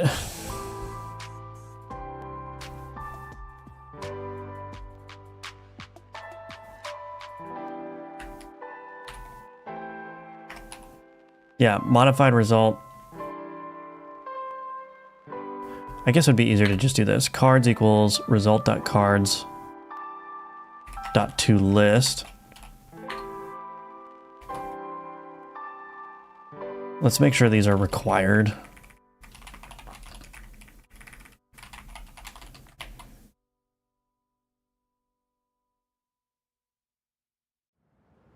Oh, well, that's kind of sucks. Wait a minute. Do I want to do that?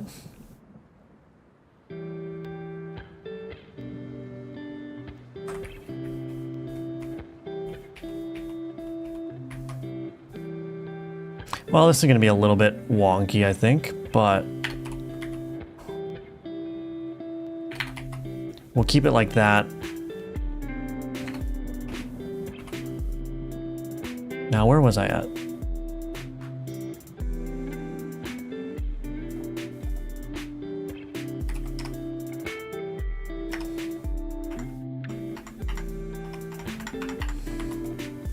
That'll work. We'll just have to return a new result after that. Or do I need to do that? Can I just say...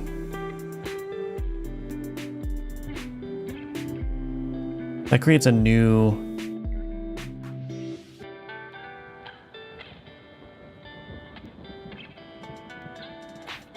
Where is this even called? Query board with final filter. Oh no.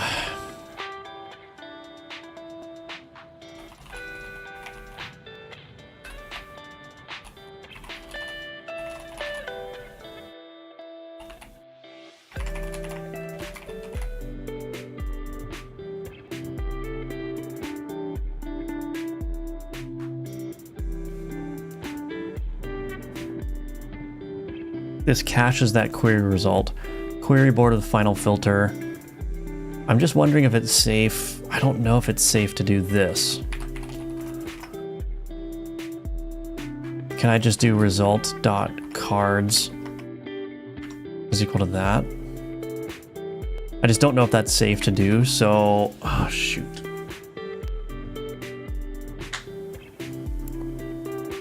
I'm just going to assume that I'll just do this. I'll just create a new instance just to be safe. It's fine. So that's turn consumer. That's okay. This needs to change here.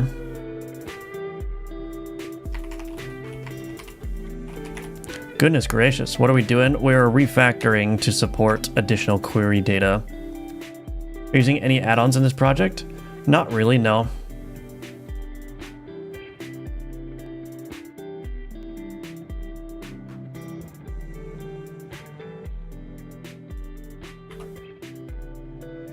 Is that the same as what it should be? The only add-on that I'm using is an add-on I wrote to import color palettes into the Godot swatches. But that's basically it. This one needs to change too.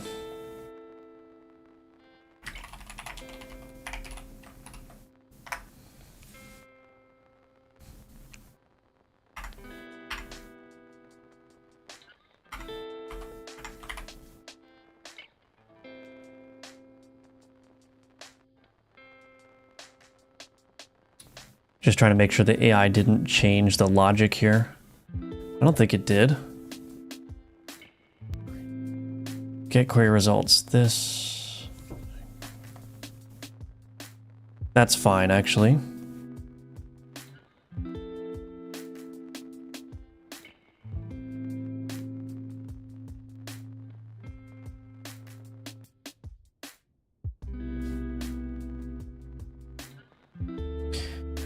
Basically, everything that implements this query board with final filter needs to have its return type changed to match the interface signature. That's basically what's going on here. So I need to change this here, like so.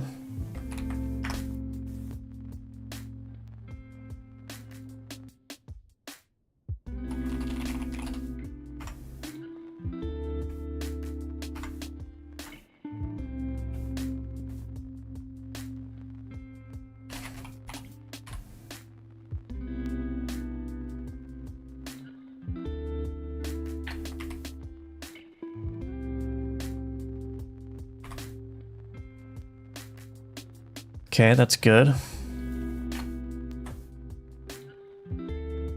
So anything that returns a base card array needs to return a query result instead.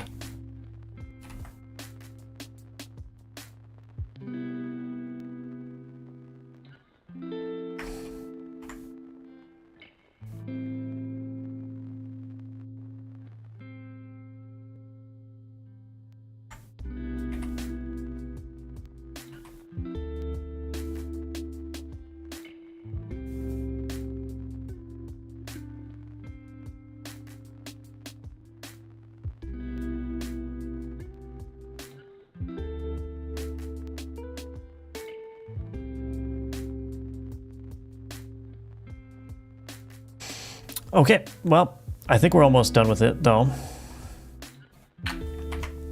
We are almost done with it. This one is good. Oh, I think we're done.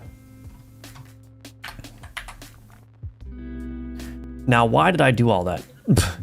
The reason I did all that is because now I can go over to the Longbowman, or no, what was I doing? Empty tile added damage. So now here, this query count provider, we're doing a new query count provider.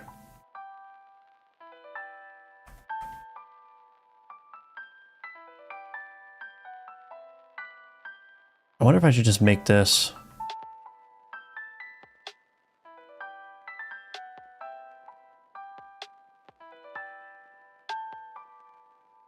I'll just follow the same pattern that I've got going on here.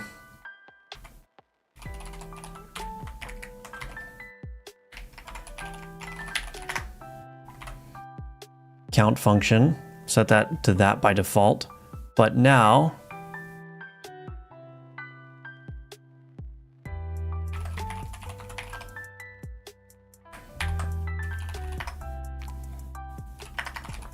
count function is equal to result dot empty affected cells dot count.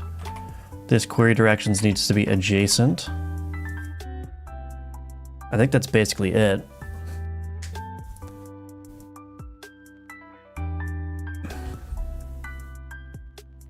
So we got the damage ability, value scalar, query count provider, set multiplier, added damage per tile, set additional value, original base magnitude. Okay. This needs to be set additional value there. Multiplier, scalar out, added damage per tile. I think this is good. Oh, goodness gracious. Okay, so now we go to the Longbowman. New empty tile added damage. We'll do... Actually, I like the numbers that the AI suggested. So 6, well, no, maybe 6 base damage is not big enough. 10 base damage plus 4 damage per empty tile. So we should be able to test this relatively easily by doing this. We'll set the player board dimensions to override, then we'll add the Longbowman here. And we're gonna hope that nothing broke. Hello, Real Crudo, welcome back. I still need to get around to the playtest, but I'll get there, I promise. Yeah, for sure. Whenever you're able is totally fine. All right, let's see. Deal 10 damage. Deal 4 additional damage for each adjacent empty tile. So we've got 1, 2, 3, 4. So this should deal 26 damage.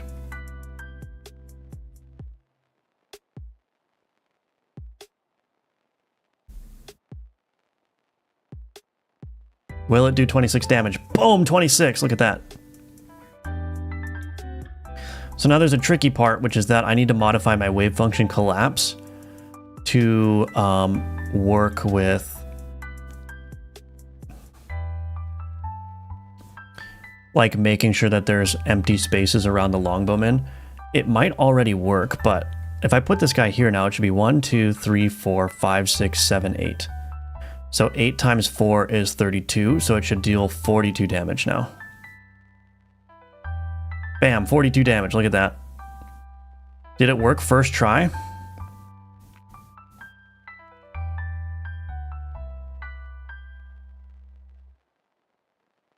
I should change this to...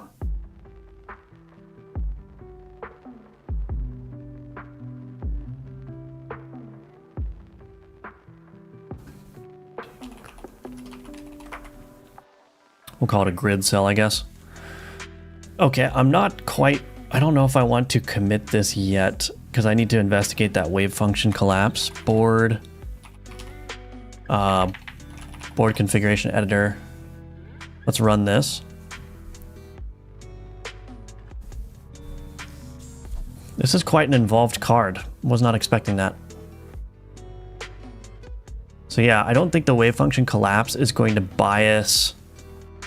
Like, it's not going to detect that the Longbowman needs empty tiles, and so it's not going to create empty tiles very frequently. Yeah, see how the Longbowman is almost never placed next to an empty tile. So I got to figure out the wave function collapse, how to get that to work. So let's do that. I'm not quitting. We're not ending the stream. Oh my gosh, look at all those Longbowmen.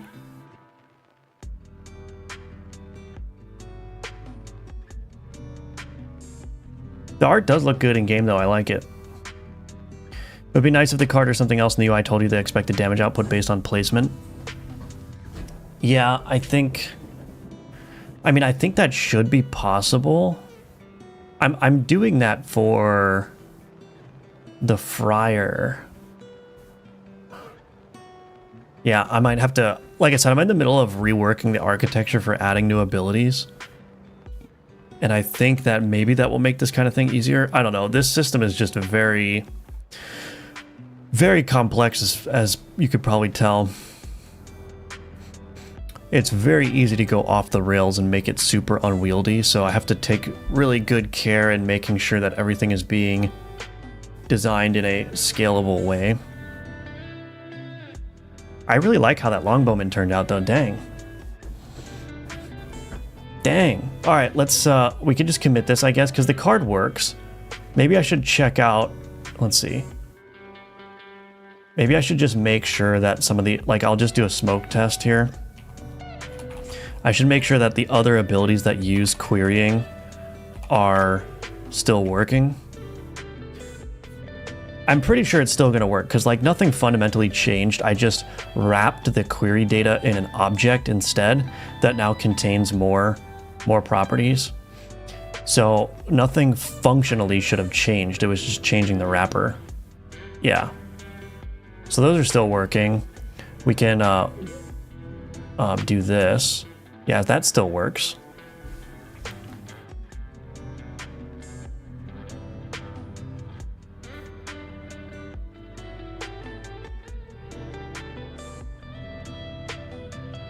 Wave function collapse, yeah. There's a cat crushing me, help. Sorry, that is your fate now. Okay, so refactor querying to return object and implement Longbowman ability. Okay. So we're good with that now. So now we need to go into the enemy board generator, and I haven't looked at this code in like a month or two. So now I got to go in here and figure out how the heck to do this.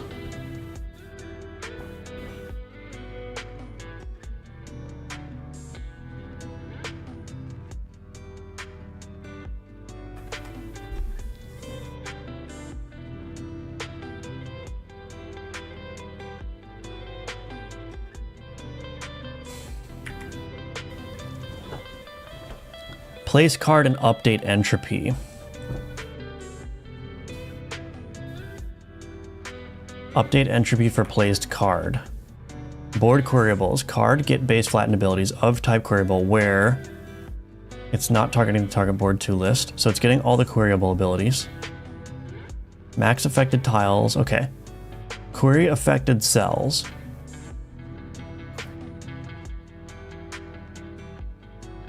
Filter cards by query options. Let me think.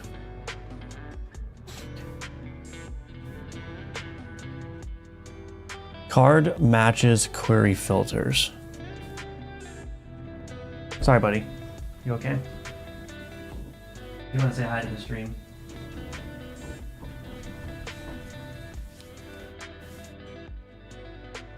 You are the chosen one. Woo! You're the chosen one.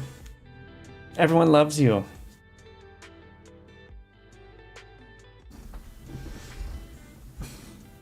Where are you going? You asked, you were begging for attention and now you want to leave? Now you want to leave? Okay. You were begging for attention. What? Make up your mind. Okay.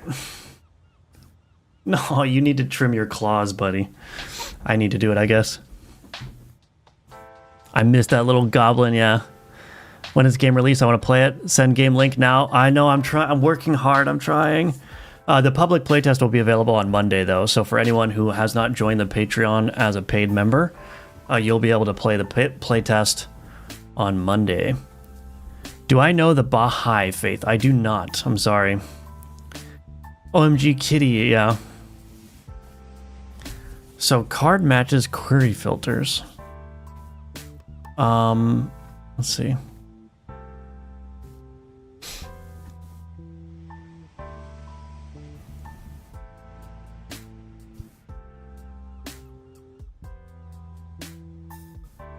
Affects at least one placed card. Oh, has compatible. Oh, wait, that's not the right spot.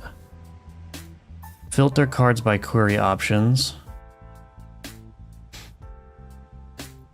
So this is querying affected cells.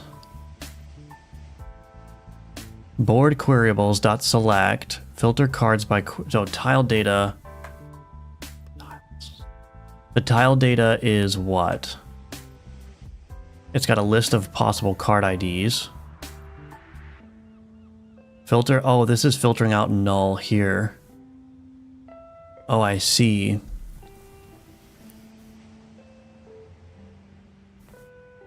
So null needs to be a valid option.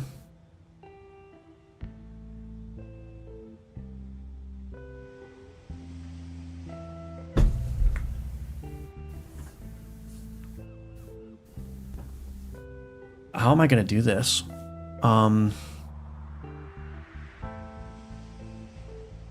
Oh, you know what? I don't think this is even going to work the way I've set it up. Card matches query filters.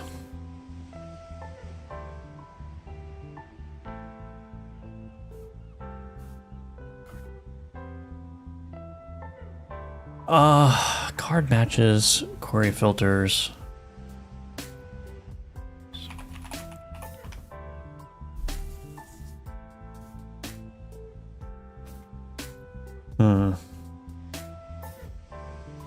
I almost think I need to move this count function into query options.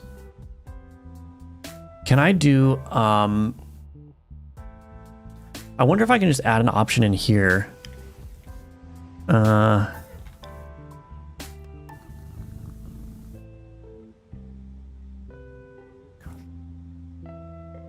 I just want to add a custom filter? Wait a minute.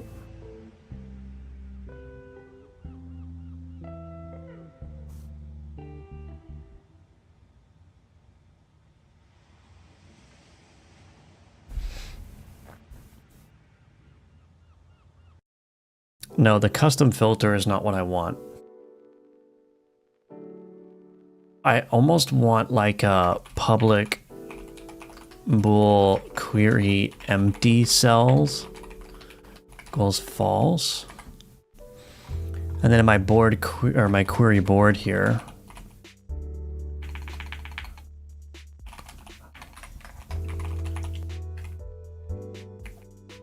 query here.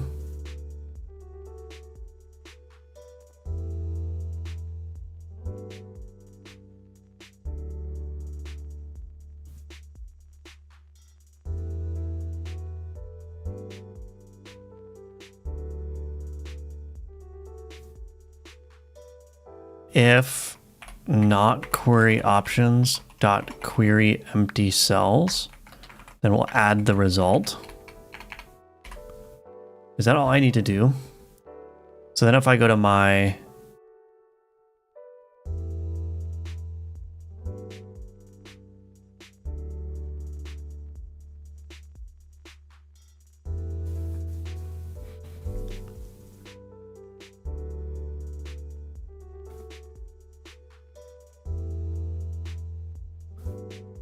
All affected cells, union with. I mean, I guess that's fine. I don't know. But I can do this in here now. Query empty cells equals true. So I limit that querying to only the empty cells, the adjacent empty cells, and then now the problem in this enemy board generator is that I'm filtering out the null here. Card matches query filters.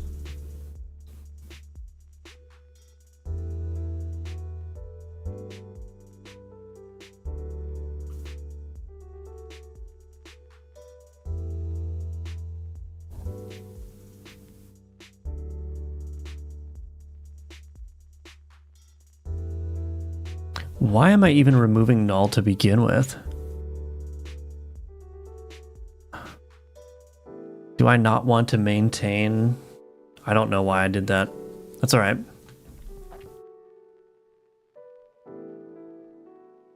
I don't know what this means, Amr, but great to have you here. Yo, bro. Oh, I read comments. Yeah, I do. Yeah. I got you.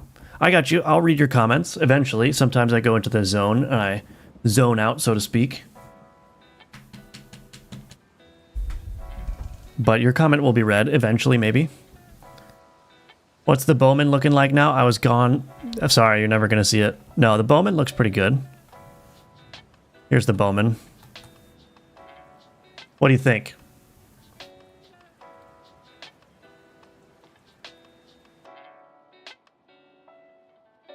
Cool. All right, we've got the Yeet seal of approval. Excellent. Excellent. So filter cards by query options. This is going to need to change.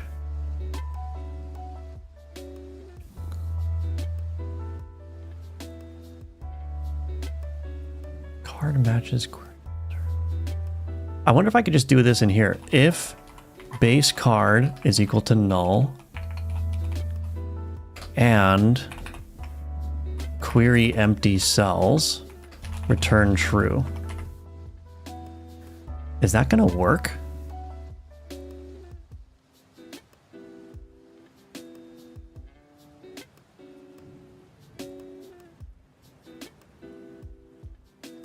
This is either going to work or it's not. 50-50. Hi, buddy. Who's a good boy? Who's a good boy?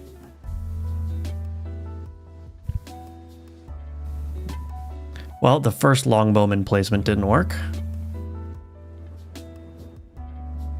The second Longbowman placement didn't work. Oh, am I still filtering out the null? Wait a minute, that's probably why. I think I'm still filtering out the null, right? Yeah. We're gonna get rid of this.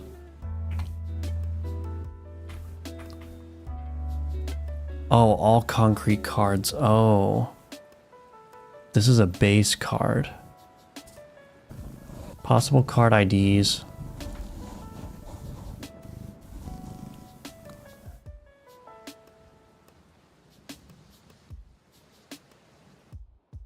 Where is card ID coming from? Oh, card ID. Here.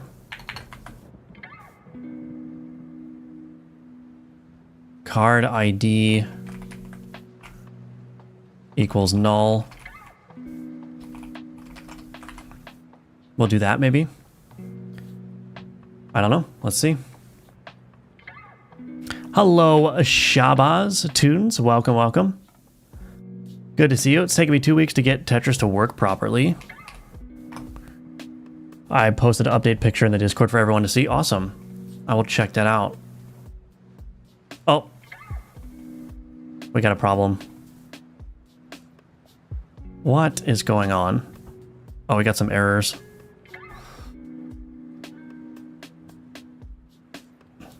If base card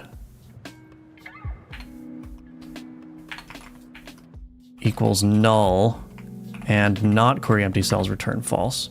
Maybe that will work.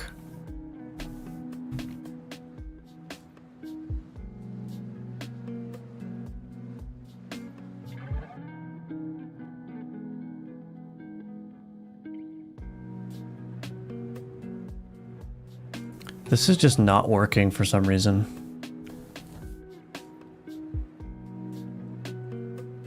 Oh, wait, there we go. We got two adjacent.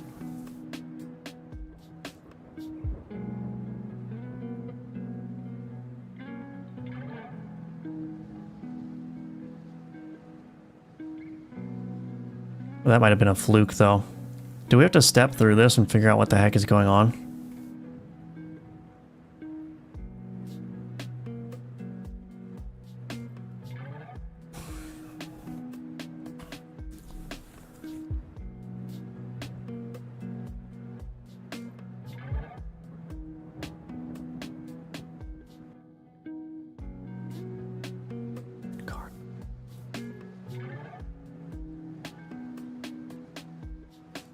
Oh, I think I did this wrong, actually.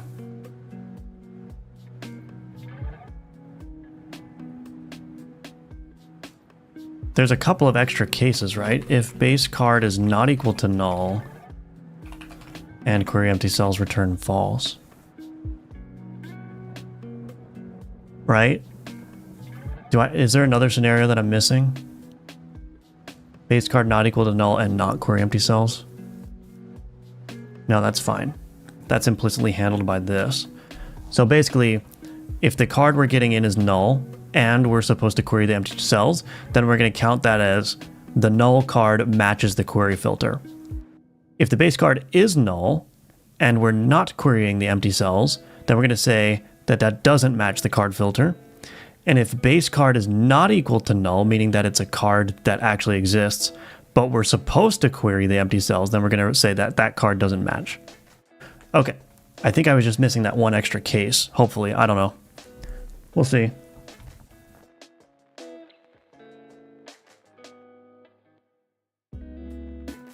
Ah, look at that. That's a pretty good start. Look at that, we're getting at least one adjacent cell now. Look at that, 3 adjacent cells, boom. Or 3 empty cells, I should say. Now, there should still be some cases where the archer will not have empty cells next to it.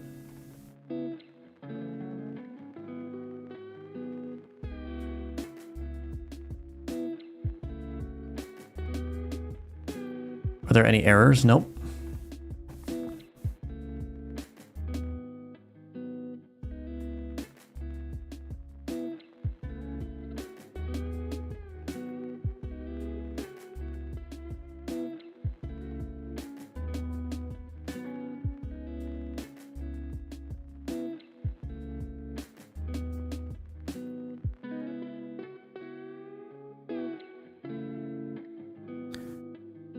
I think it's possible for the archers to not be generated with empty cells. I think it should be possible anyway.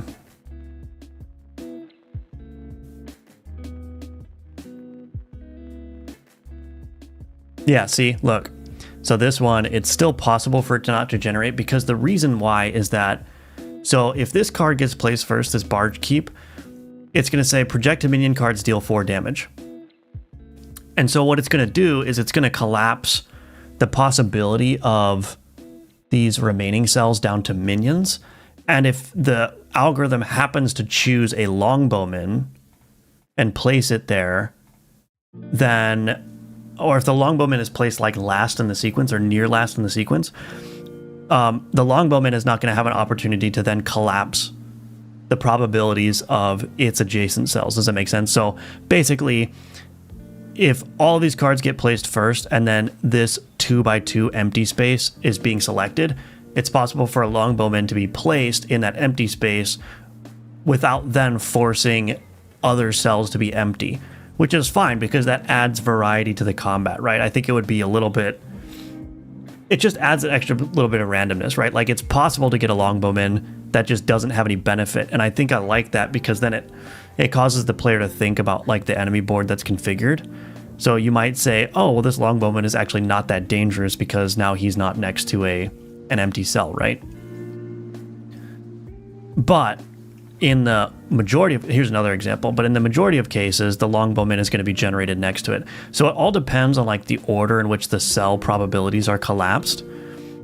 So there's like multiple layers of randomness here, but for the most part, he's going to generate with empty cells and get that damage bonus.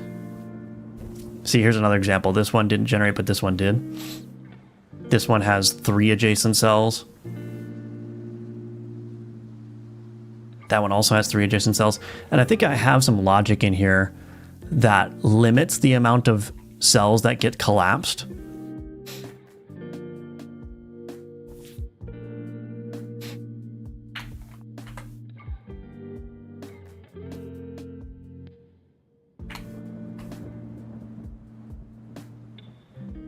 So I think there's like a, yeah. So in here, update entropy for placed card. If the card being placed has a queryable ability, meaning that there are other cells on the board that are going to affect this card, what it will do is it will check if there's a limit to the querying, and it will set that to the max affected tiles. But if the max affected tiles is 0, that means that there's no upper limit on the number of tiles that can be affected. But to prevent a single card from changing the probabilities of the entire board, what I do then is I say, okay, if this is querying the entire board, then we're going to limit it to 1 or 2 cells on the board. But if it's querying like adjacent, for example, we're going to limit it to 2 or 3. So that just prevents like one card from changing the entire structure of the board. So more cards can have the potential to be added. But I think that's it, yeah. How'd you create this testing screen? Basically I have components for showing a board, and I have APIs for placing cards on the screen. And I also have a enemy board generator. So it's just a matter of like, I can change the board dimensions with the board component that I have. When I click this WFC button, I just run a enemy board generation and place all the cards from that output onto the board. That's basically it. And then I have here is just all of the library of enemy cards.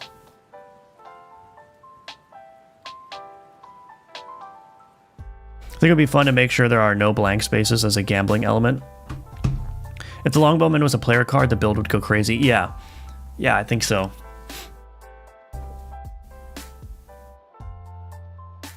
Cool, but I think I'm confident enough to say that that's working, so...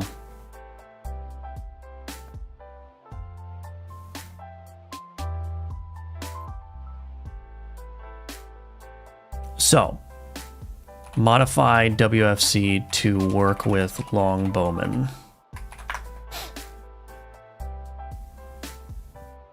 Okay. Cool. Well, that's going to be it for the stream today. A little bit longer than usual, but I'm not going to be streaming tomorrow. So, yeah, just be aware of that. But again, if you want to wishlist Alchemortis on Steam, you can do that. It's the first line in the description below. I would appreciate that. And I also have the Patreon, which you can subscribe to. Again, if you subscribe to one of the paid tiers, you will get playtest access, early access playtest to this playtest, but also to any future playtests. But if you don't want to pay, that's okay. The public playtest is going to go live on Monday, so that'll be available for everyone. If you want to be notified when that playtest goes live, you can join the Discord. You can sign up for my email list at firebelly.com. But yeah, check out the Patreon if you're interested in financially supporting. I would appreciate it. And you get a bunch of extra perks as well. So yeah, that's it for the stream, everybody. Thank you for being here. Thank you for watching.